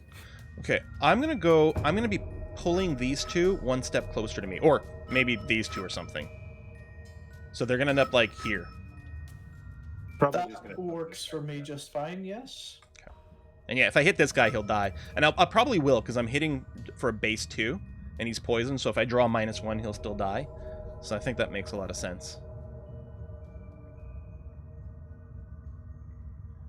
Grumpy Old Good News, we are going to be continuing the game over on a Kiss for Lux channel with Rhino hosting, so even if we don't quite finish, or if we just have time for a second scenario, we'll do that. Yeah, I have to move one step closer. You know what surprises me in this game? How long these battles take. It really depends, especially the fact that we're not that familiar with these characters is taking us a little bit longer to read the cards. So it's okay that I hit this guy, right? Yeah, go nuts. Okay. Just making sure I'm not screwing anyone else's turn. As they end up next, or two of them end up next to each other. I'm good. There you go. Even if though -1, I still got him. And then, yeah, I will still make it so that they end up next to each other like that.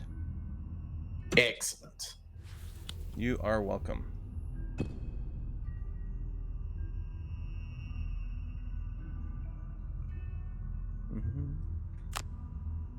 Oops. Yeah, usually we're able to do like 3 scenarios per night, sometimes 4 if they're shorter. So really well. Smack. Yeah, and our abilities, when we have a very high damage output group, we go through a scenario much faster. Oh my god, are they healing again? Yep. That is slowing down the time that it takes us to complete this stupid scenario. Yeah. Enemies that are heavily shielded or have a lot of self-heal slow down the scenarios a lot. On the bright side, they're not doing much damage to us. Yeah, they have seemed to be drawing a lot of their healing, though. Like, it's a little excessive, it feels like. I'm gonna waste the extra movement from my wind up, but that's okay. I'll come back. Gain XP and bless yourself. Nice. And smash this guy. Really, smash.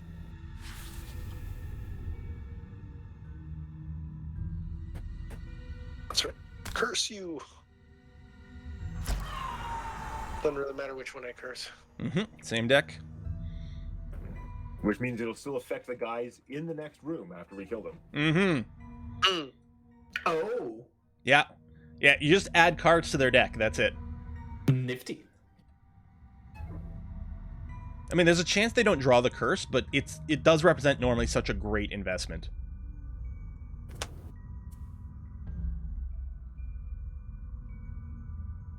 Some people's perks unlock the ability to, like, yeah, when you're drawing your attack cards, there'll be, like, curse cards, like, curse-generating cards in there. It's really nice. And yeah, Netweaver says you learn to appreciate the value of piercing quite high. Yeah, so shielded enemies just take, like, you know, -1, -2, -3, whatever damage from each attack, which can be brutal sometimes. But the bow that Rhinoceros Maximus is using, he can use that to ignore all shield values for an attack, and some attacks have built-in piercing as well. Okay. Should I plan on opening the door this turn? I'm fine with it if you want.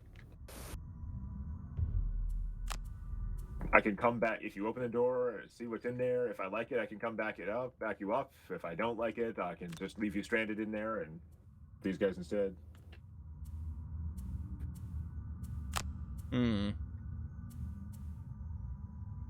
Well, attack then open does sounds pretty good too. The problem is if when I open the door, I'm going to be like making myself a target to absolute everything in that room, which is a little terrifying. So it's so scary because you don't know if they're going to be next to the door, like close to the door, and you could be swarmed, or they could all be hiding back there in a fortified position, ready to start sniping. Yeah. I can definitely kill that guy, and I can do a semi-decent amount of damage to that guy. Okay, I'm going to assume you guys are going to be killing them pretty efficiently. So my plan is I'm just going to move into the door. And that might be it.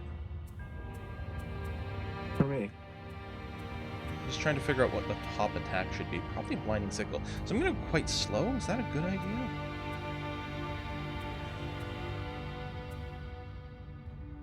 I think that's fine.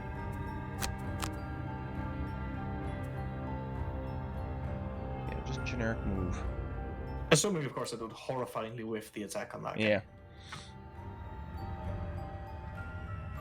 There's always a miss in your deck, because whenever you draw the ×2 or the miss, it reshuffles your attack decks to make sure there's always one of those available. So yeah, I'm going to hope that most of these guys are going to be out of range of me. And I'm really not going to take much, if potentially any. And next turn I can always self-heal as well. So I should be good.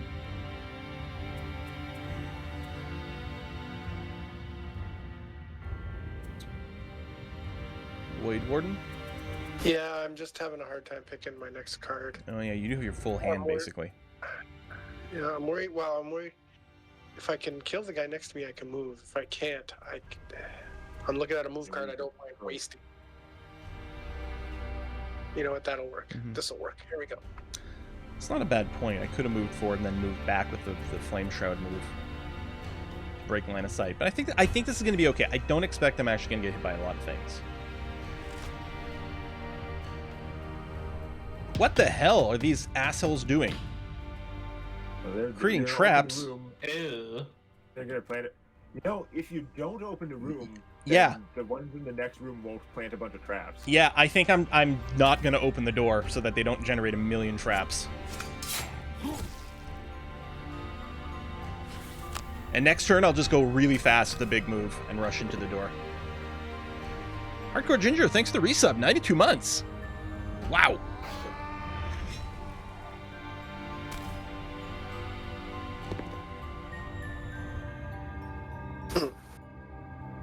They move 0, I think. Goes, can't you? Sometimes if you skip the move, though, it doesn't do the... Yeah, I guess it's hard to tell sometimes.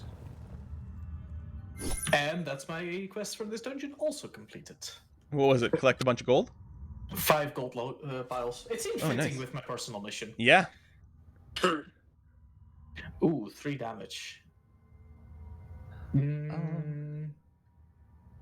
I'll eat the damage. So Cranky Koala is asking, what is my favorite class? I think I kind of enjoyed the Sun the most. I'm not going to say he's necessarily that flashy, although puns about sunshine aside. But it felt like such a great all-rounder, and there was at least 3 decent ways to build him. It was pretty good. I'm currently playing the Triforce, and I think he's got a lot of potential. But I think for me, I really like the Sun from the ones I played. Oh, I did play the 3 Spears. The 3 Spears let you do some crazy stuff. 3 Spears I basically never rested. Oh yeah, and he had like the room-wide AoE. Hey, 3 Spears is pretty good. Yeah. I mean, I was loving the 2 minis. Yeah. But I mean, I've been playing that one for so long in our current one. Yeah, you've been at level 9 on that guy for a while.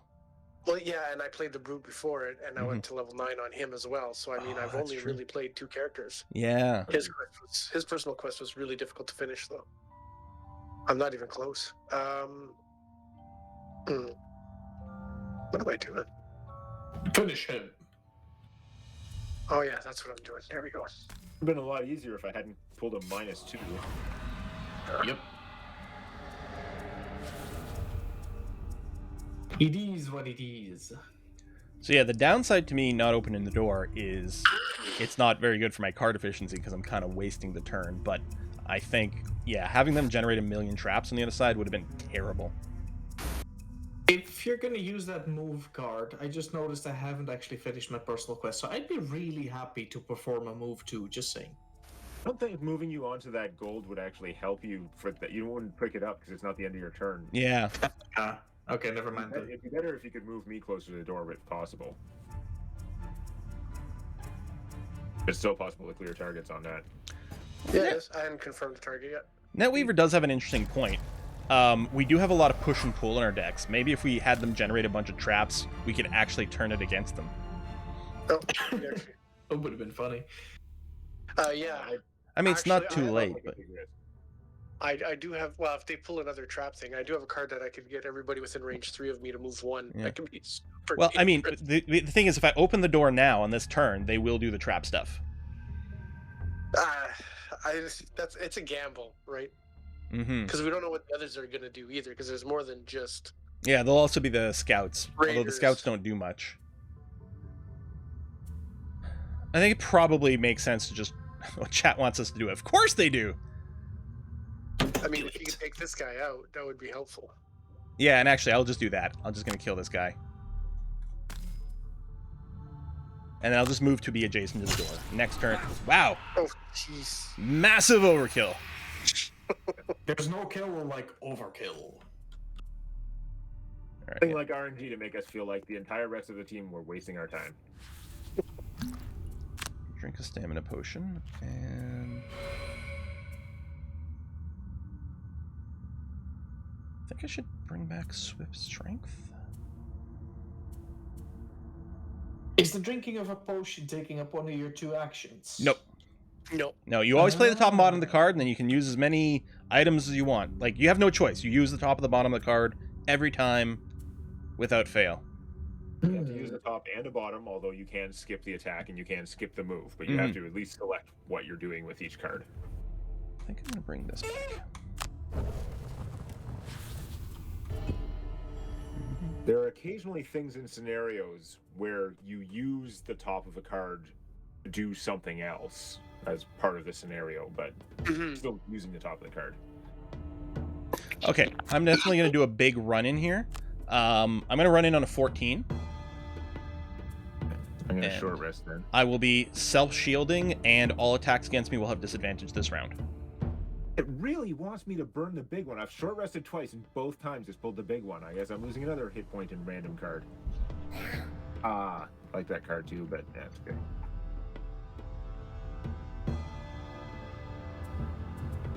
I'm fully healed. I'm hoping I'm like not over defending. Watch this be a turn where they're all like self-healing and attacking for 0. I'm like, oh, well, that's a waste of my defenses. Yeah, and it's very possible that we leave some gold unlooted, which is always like terrible. But because of the nature of the tempo of the game and things, we can't like waste turns just picking up gold. Yep. Yeah, Netweaver, I probably will use the boots, you're right. For +2 movement. I'm gonna try to get right up in their faces. I guess I have to use the boots before I start my move, so I can't open the door and then gauge. Say that, but my group disagrees. Yeah, I mean, that's the thing. You're like, you want to pick up as much gold as possible because it increases the strength of your party without scaling up the enemies. But if you lose because you wasted a turn, that's not good. All right, move 3, use the boots. Click. We've taken enough time on this first room. We definitely don't want to waste any more time. Oh, there's a lot of obstacles. We're less than halfway through, according to the... Oh my goodness. Yeah, a lot of dudes in here. A lot of obstacles. So the Raider's going to move, attack, disarm. Scouts are going to move, range, attack, poison. Ideally, what I should do is end up near one of the scouts. Well, I guess it doesn't matter. Let's say end up near one of the scouts and immobilize them so they can't move away from me to range attack, so they'll have disadvantage. But everyone's going to have disadvantage against me regardless. So I think the thing to do... Okay, the scouts aren't moving very much. If I just stay on the right-hand side of the screen, these guys here I don't think will have any targets to hit. They're like 3. They only move 3, and they're doing a melee disarm, right? Well, the Raiders, yeah, move 3, yeah. And then the scouts are That's moving good. 1. Shouldn't actually be able to disarm us because it's just scouts surrounding the door. Oh, that's a good point. 1, 2, 3. Okay, I had been planning on moving here. If I do that, this guy will be able to disarm me. 1, 2, 3.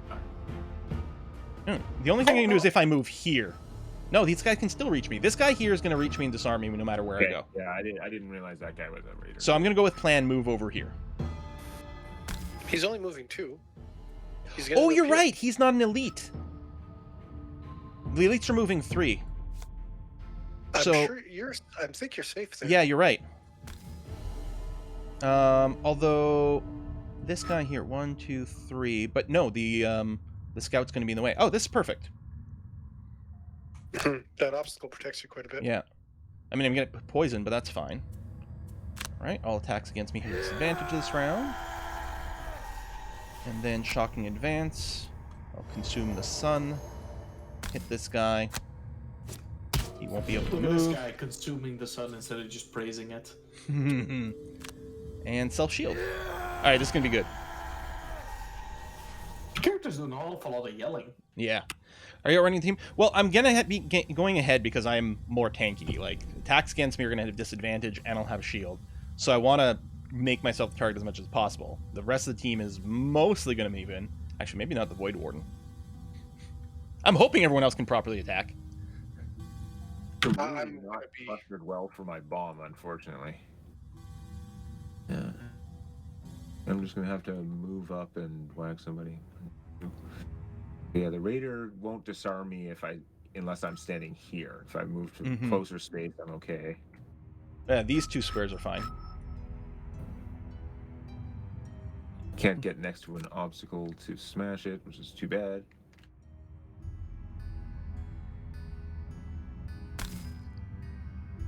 I'm not doing anything too exciting then.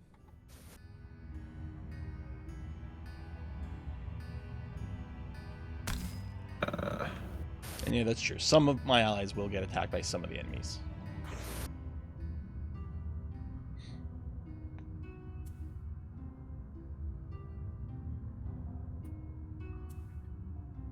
They're really not going to be shooting us too much. Whatever, that's fine. Ability. Game's kind of quiet. Whoa! Smack! You punched that guy good. I did. I think that's the second time you get double damage on that attack specifically. It's rigged in my favor. Streamer luck.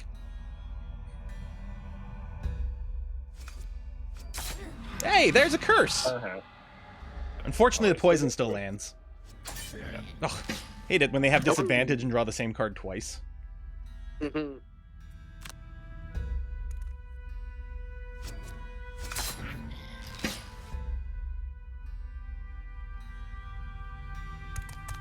Something, that's a lot of damage. Mm-hmm.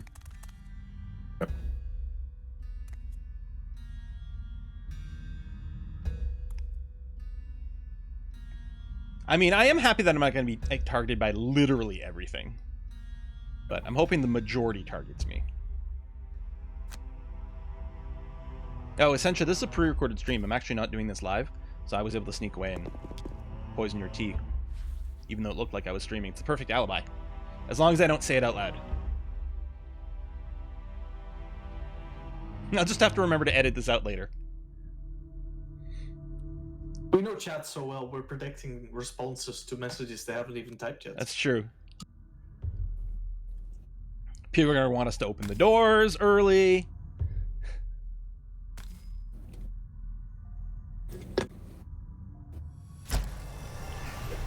The response to anything in chat is, I hadn't foreseen it. As I say, that a bunch of us are poisoned. It'd be great if you can land that, like, heal, poison, bless people thing, but... Well, with the move I had, if there would have been darkness, I could have moved an extra 2, but it's only a range 2 heal, so... Yeah. Oh, all of these burns are gonna hurt. Yeah, I'm waiting for Twitch to start, like, a big conversation about food, because that's the way it always goes. So... yeah, more self-shielding. FK, we knew Name Moose wasn't going to be convinced.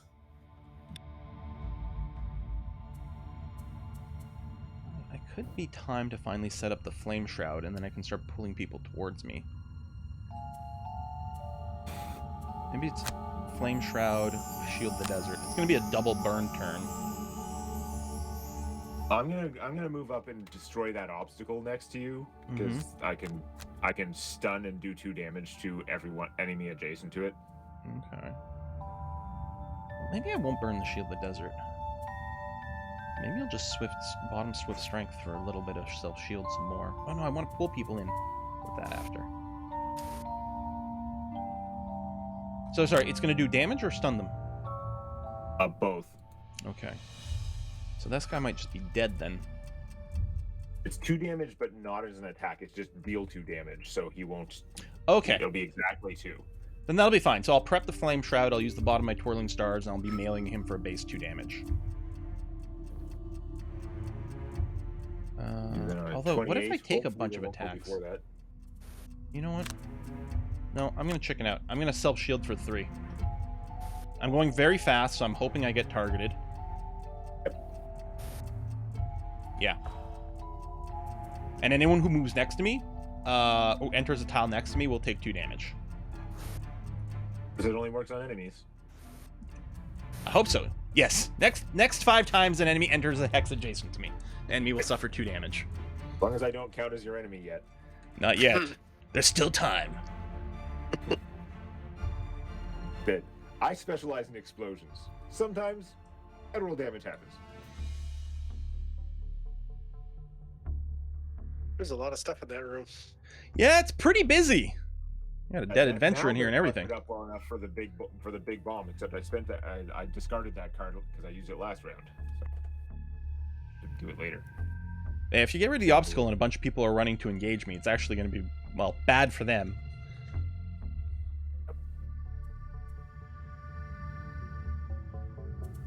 And then next turn I can yoink people to me and then melee attack on a bottom. It's actually going to be a really good pair of turns.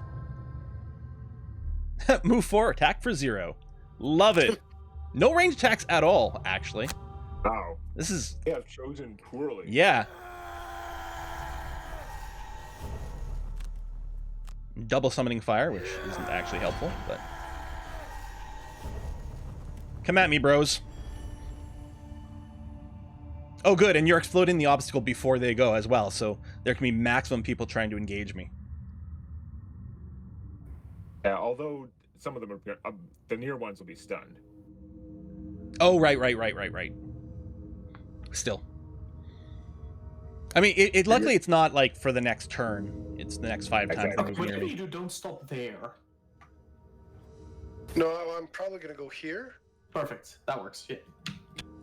I also want to mention, while none of our characters here have any summons, a lot of the character classes do have summons for people who are into that sort of thing. There's also items you can get that let you summon, like, skeletons and things. And there's one class that is basically, that's their whole vibe. In fact, the character themselves does basically nothing, but their giant pet does all the things. I don't think I want to say more without being too spoilery. Because a big part of the fun of the game is, like, the discovery of unlocking new content. Alright, well, I can move into the room and do nothing. Or not, and do something that burns. So it's a tough call. I'm sorry, Quill. Did you just say that a big part of the fun is discovery? Yeah. I can't hear you over my instant gratification. Yeah, because you don't, like, you know, we don't know what the missions are going to be until the first time it's in. But then, yeah, the boxes, like, you've got your personal quest. Where's your character? Axe guy. So you've got your personal quest, which is unlocking some character. We don't know which one it is. When we're out of this, we'd be able to see what symbol it is. But we don't know, you know, what that is. Like, your symbol might be a saw. And it's like, okay, I'm going to unlock a saw character. Cool. I have no idea what that means. Alright, well, I guess I'll just... And a lot of times I don't even peek ahead to, like, what the cards I unlock at higher levels are, so every time you level up, it's a nice surprise. Won't really do anything, but it'll create darkness and give me an XP. Oh, yeah, you're letting someone perform an attack. A melee Yeah. attack, yeah. We have a lot of elements running. I couldn't quite get close enough to get you to do it, and I thought Demonek had a creature next to him, but they're both dead. Well, I'll be consuming the fire next round anyway. Okay, so you don't want me to... I have to be adjacent to a wall to do this anyway, so yeah, not burning fire for that. But... I mean, it wouldn't be the end of the world if you did consume the fire, but... Destroy obstacle. Down. And all enemies touching it, and they take 2 damage. Oh, nice. Yeah, that's really quite strong. That one is a burn. Yeah. Yeah, unfortunately, both my cards this turn were a burn. Ugh. Well, the one it burns only when it's done, right? Yeah, so it's there for the next 5 things. Haha, 0. Times 2? Which didn't matter anyway, and it got helmeted regardless. Oh, look at that. They're all nice and... Yeah, now, like, if someone's got a big AoE... Do you still have the big one, Demonek? It's so tempted to short rest prematurely just to get back my bomb. Yeah. I would. I wouldn't even think twice. Sencha. I was gonna go for the level 3s. No, never mind, I still am. Yeah, may as well get those kills when you can. Yes. Dead. You'll be dead! I diagnose you with dead. Okay, well, I have exactly 2 guard left, so I guess I'll be using them.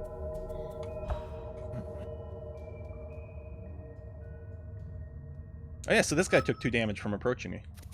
Haha.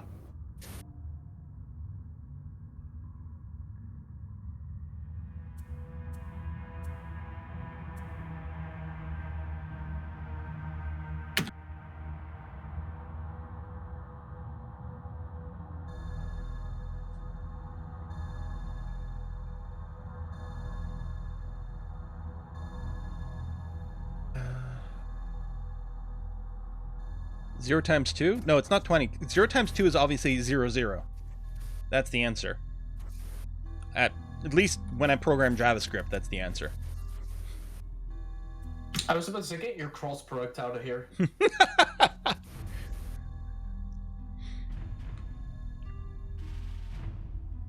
Oh, Horse Deer, these are all the characters from Jaws of the Lion. Yeah. All 4 of the characters we are playing are the 4 characters that you start with in Jaws of the Lion. Quill's making up numbers because we don't have enough that was imaginary enough. I mean, we've got, you're right, because we've got like irrational numbers, imaginary numbers. What else? Perfect Odd numbers. What'd you say? Odd numbers. Yeah. No, stop. Made up.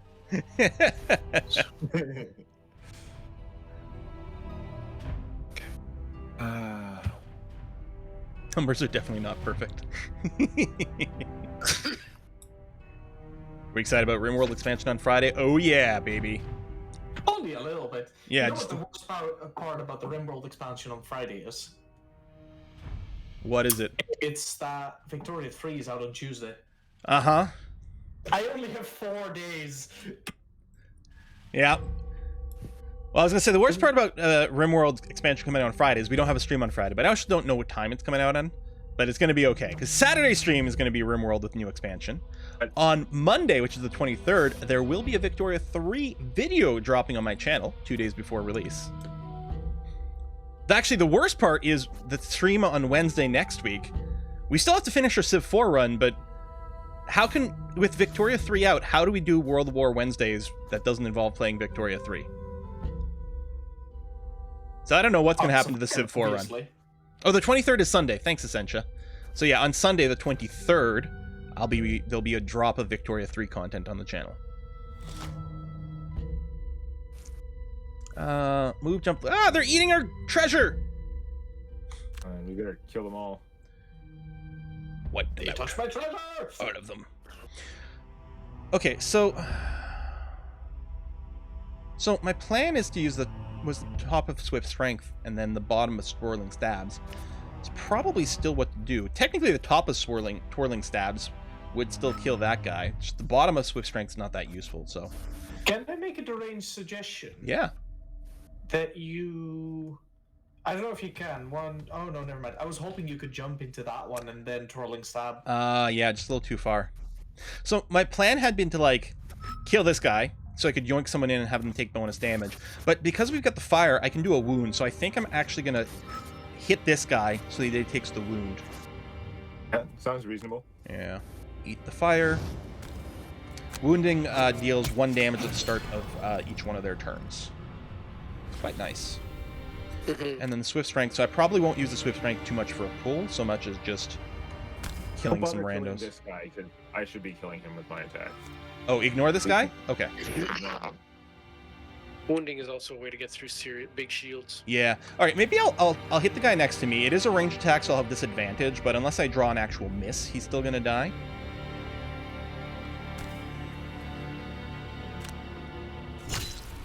There you go. Yeah, the -1 is fine. He still dies. And it opens up the possibility for someone to walk next to me and then take some damage. Yeah, I can't pull this guy, which is fine. I'm still pleased with this turn.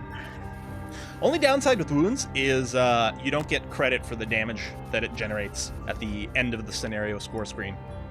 On the other hand, if you're playing a support character, you don't get a lot of credit for anything. It's true. You'd be like, oh, I did 0 damage and 0 kills. Credit for healing. You do get credit for healing, that's true. Much else. Hey, I can't push him to where I wanted to. Sorry, he's gonna have to go there.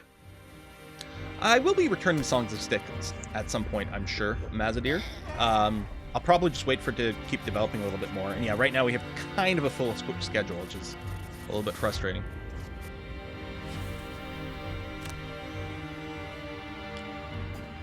So yeah, the favorite. So what you do? You mark an enemy with that, right?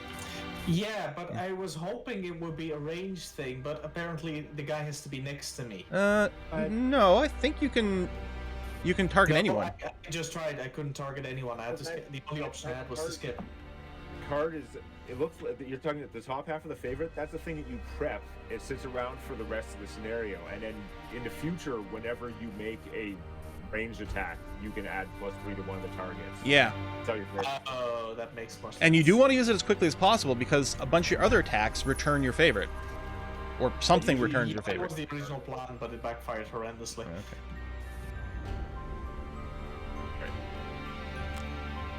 I'm just gonna hit a couple of these guys here.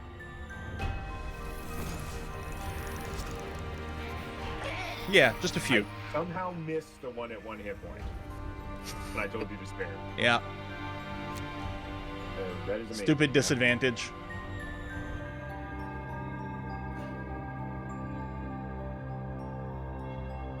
So I was gonna get a perk point for killing a monster with an attack that has disadvantage. So it also denied me my perk point.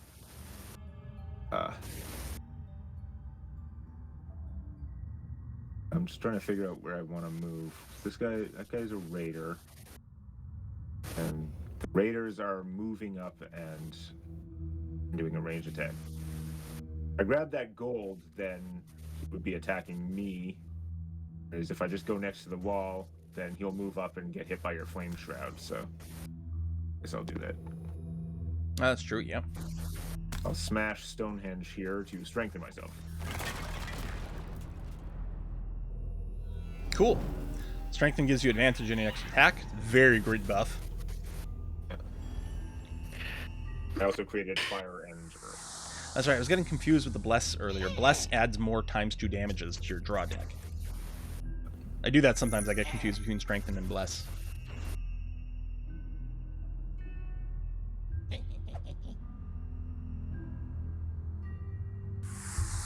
Alice Run, yeah. I've submitted that to the powers that be at Paradox. I'm so hyped for that Let's Play. I may have recorded a few episodes already for it. Hey! There's one of the curses! Missed! It's been hard not to talk about it. My favorite thing to do is talk about video games. And I cannot talk about the happenings and going-ons in Victoria 3. So sad.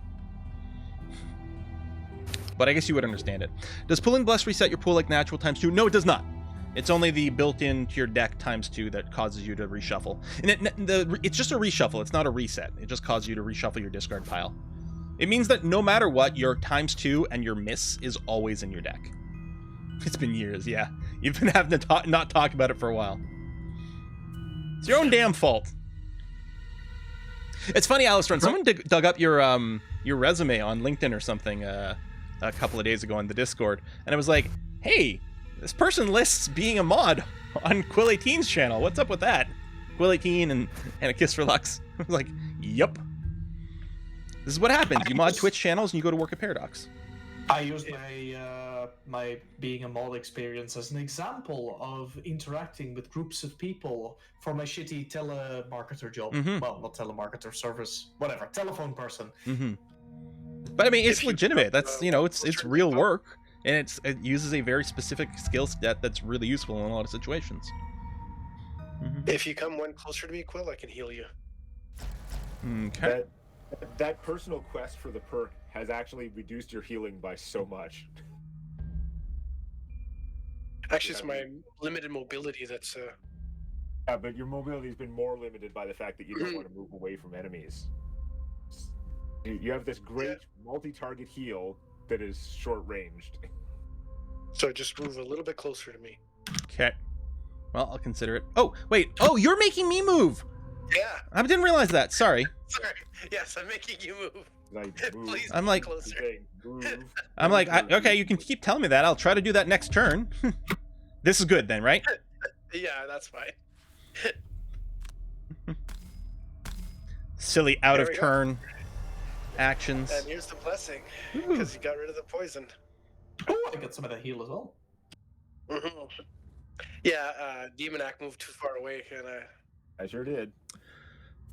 I could can use the only move one heal person. of a long rest, but I think I'll end up taking too much damage. I'm just going to short rest for tempo here. all right, now I stab a person. I'm going to self-heal. And I'm going to melee attack. I can use the bottom of a card. I'm going to melee this guy and self-heal my...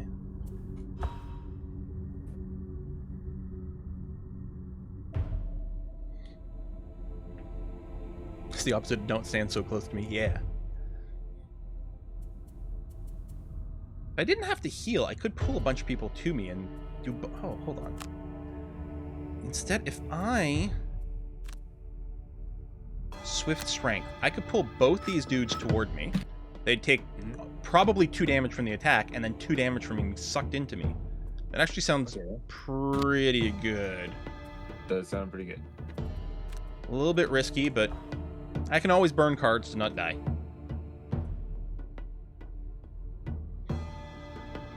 Turns out if there are fewer enemies, you don't need to heal as much.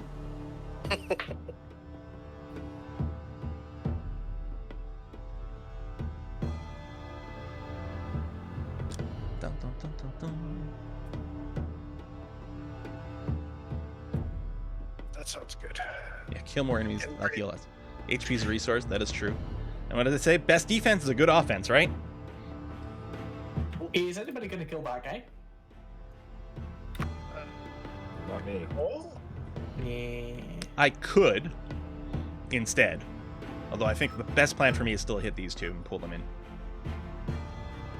Oh, are you going to pull either one of them to that tile? Yes. Hopefully they'll be dead, though. But there's a chance that they survive. Cool. Then I have a plan. If all goes well, I'm going to insta-kill both these and then hit this guy for some extra damage as well. Be nice. My plan is to kill everything and survive. Same plan I have every night.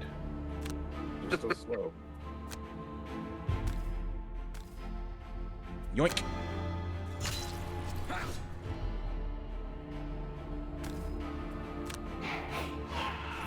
Yeah. Okay, so this guy's not dead, but he's gonna die as soon as his turn happens because he's wounded. He doesn't know it yet, but he's already dead. Omae wa mou shinru. Oh, -1. At least he's wounded. Karimashita. Oh, and I got that gold I moved on to last time. Perfect. Mhm. Dead critter walking, exactly. Dead vermling walking. Let's see. Music's getting dramatic all of a sudden, at least on my end.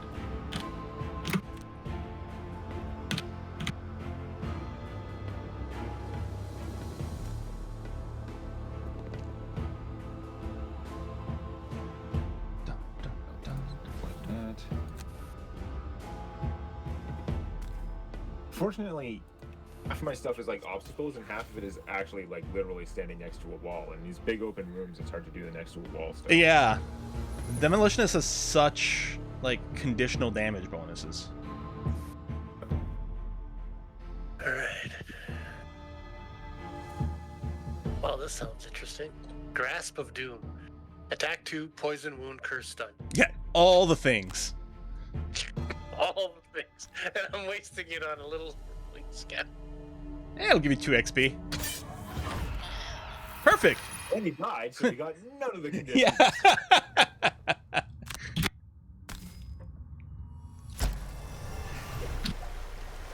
Yeah, that is true. We're probably gonna wrap up this stream as soon as we're done this adventure.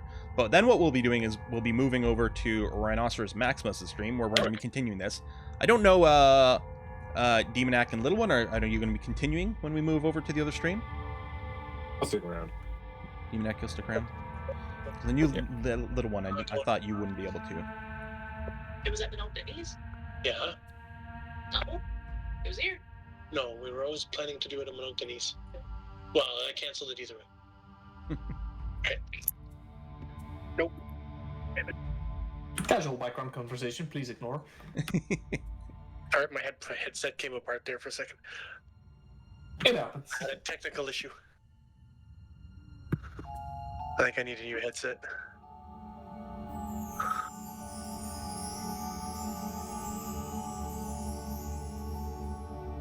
I've never tried contact lenses.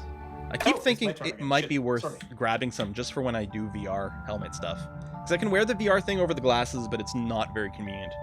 And without, it makes everything look lenses really are low res. Atrocious for your eyes. What's that? Contact lenses are atrocious for your eyes. Are they? Yeah. Yeah. I mean, I wouldn't wear them. I'm perfectly fine wearing glasses all the time. The only thing I'd want is like every now and again for VR. But that also means I'd probably never get used to wearing them. I did actually, last time I did a VR thing, I did consider LASIK. And then someone said, well, maybe you should try contact lenses first. I'm like, okay, I guess that's slightly more reasonable than immediately jumping to LASIK. But on the other hand, I don't know. Upgrades. I mean, if you're already thinking of LASIK, did somebody just die? Well, Not. I can still Oh. spend a card to prevent it. And yeah. Oh, actually, Quill. mhm. On the note of VR, for diving goggles, there's glue-in lenses that you can put in your diving goggles. You have a similar thing for VR goggles. Oh, neat. Oh. Alright, well, we're just going for some kills here. You know what? And looting. That sounds great to me.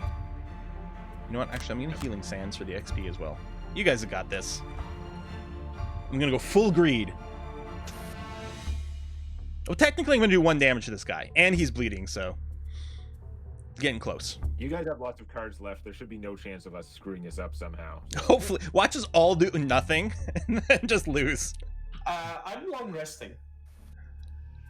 Alright. I am going to try to murder my firmling next to me. Oh, I guess I could. Yeah, I'm gonna try and kill this guy next to me and then move on to gold. But I did go through my cards way faster than I normally would have. I just like wasted a turn and a half or possibly 2 whole turns just to get that big bomb because they lined themselves up for it so perfectly. Well, if you can choose what gold to go on, like the one that's like further away is probably. That's the plan. Yeah, okay. Failed to kill. Awesome.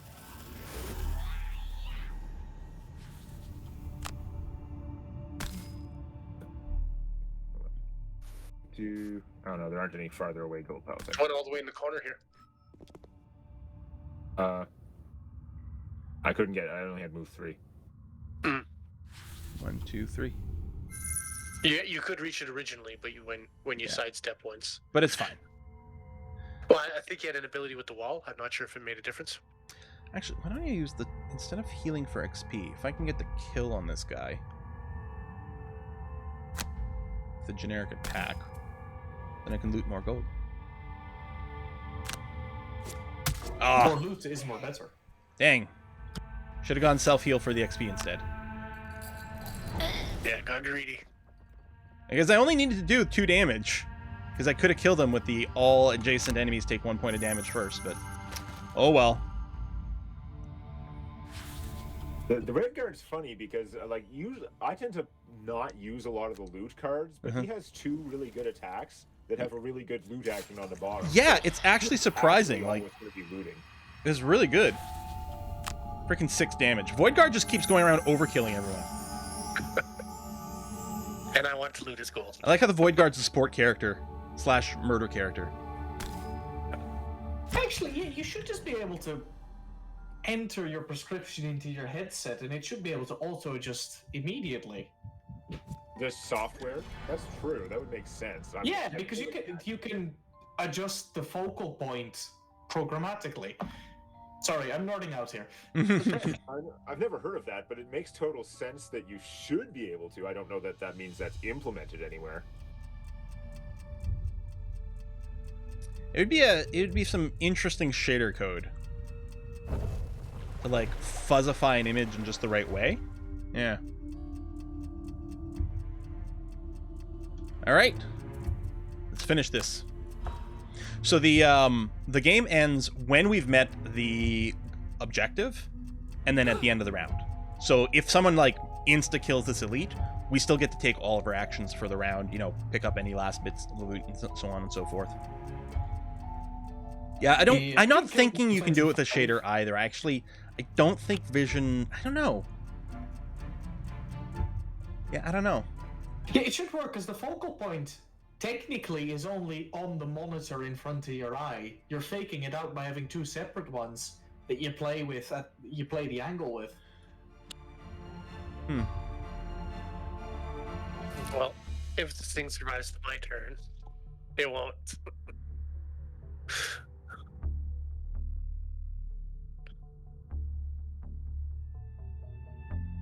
I can kill that thing on a 25 in any case if we still want to do some looting.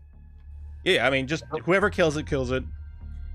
But there, I'm just wasting a turn with a long rest, because if I short rest, I would be exhausted now, whereas if I long rest, I'm exhausted at the end of the round, which makes no real difference.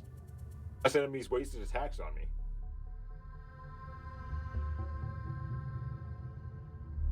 So yeah, we did win, but we had to play it smart to do this. This was definitely not one of the hard scenarios, which it shouldn't be, because it's the first one in this chain.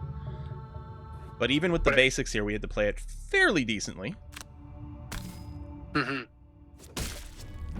Dead. I diagnose you with dead. Oh yeah, Sencha's super blind without her glasses.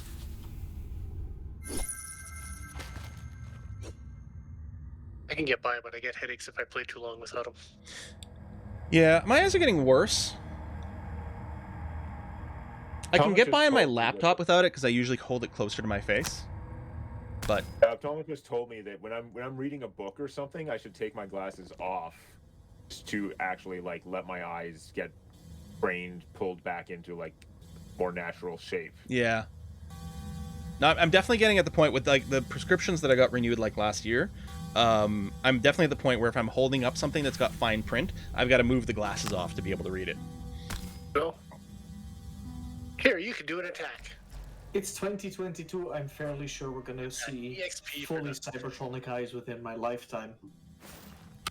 That would be great. They're pretty close, although there's some weird stories where there's some of the people who got the first like cybernetic eyes, you know, they like implants a bunch of like basically electronic pixels into the eye. You have like a 4x4 pixel display on these like primitive things, but it helped people to tell where there was an object in front of them and when there wasn't. And it keeps getting better and better, but some of the people with the old ones, they've actually gotten like they need software or firmware updates that they're just not getting because some of the companies go out of business. Oh yeah. And stuff. Yeah, that's what you want. You want you want open source cybernetic eyes. Oh, with no DRM. Sorry, the provider of your implant has gone bankrupt. Shutting down. Yeah. They were bought out by another medical company that doesn't actually do optics or cybernetic stuff, so they still can't help you. Jeez. Oh, That's absolutely horrifying. Yeah. So instead of hack the planet, hack your eyeballs. Yeah. All right. Victorious. Great success. So, half of us have gotten our perk point. Woohoo! I took the most damage. I felt like I wasn't doing great, but I did deal a lot of damage just by the out-and-out number. Yeah. Something, kill steal, something, loot goblin. Loot goblin. Yeah, well, I mean, you had the quest for the gold. Although I looted a lot with 5 gold piles. Yeah, well, I mean, and that's the thing. The frontline melee fighters usually have that opportunity. That's true, yeah. Like, I remember when you're playing that one summoner character, the 2 figures one, you really don't get to loot a lot. At all. There is a loot card, but you can actually get by quite well without any money anyway. Okay, well, I'm not expecting him to have leveled up here. Last vermling from your face, and your thought. I got 2 achievements out of that one. But then another thought comes. It is highly unusual, brazen, really. Ooh, for a kidnapping pack of vermlings. to operate this close to the Or city. vermling kidnappers, rather. Could they? It's a long shot, but one worth investigating, especially considering this ambush site doesn't look like the base of their operations. There is probably a nest nearby that, with any luck, will have more information on the missing blacksmith. And treasure. Treasure would be nice. Treasure's very nice.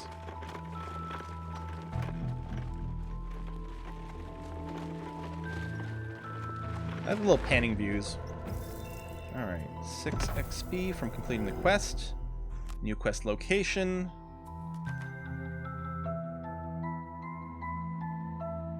Oh, yeah. Progressing towards the global quests. Or the career quests.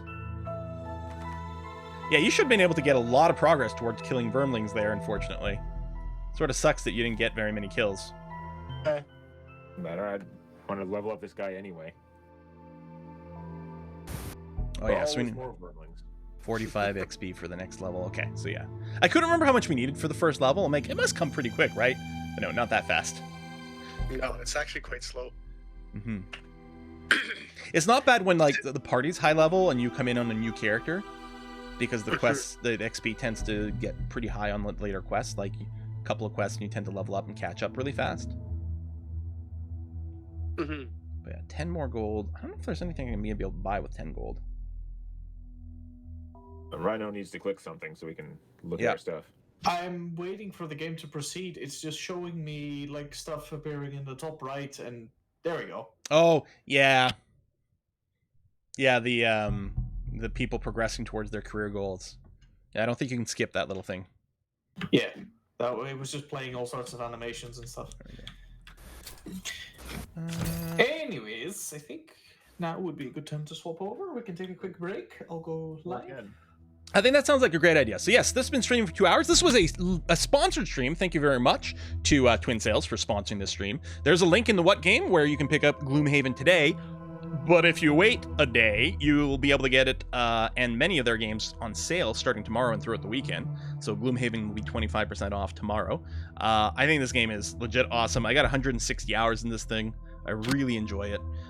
We are going to continue playing over on a Kiss for Lux channel, which is going to be hosted by Rhinoceros Maximus. So if you want to see more Gloomhaven, just follow the raid that's going to happen in a second. I don't know if Gloomhaven is cross-platform. That I don't know. I think so, but I can't say for sure, unfortunately. So yeah, thanks a lot, everyone, and we'll see you on Rhino's side in a minute. Are you already running the stream? Yeah. I just hit the go live button. Cool. So I will set the raid now. And there's a quick break screen, and we'll see you all there after a few minutes of bio break. Yes, buy a break, and I need a beverage. Yes. Right. Right back.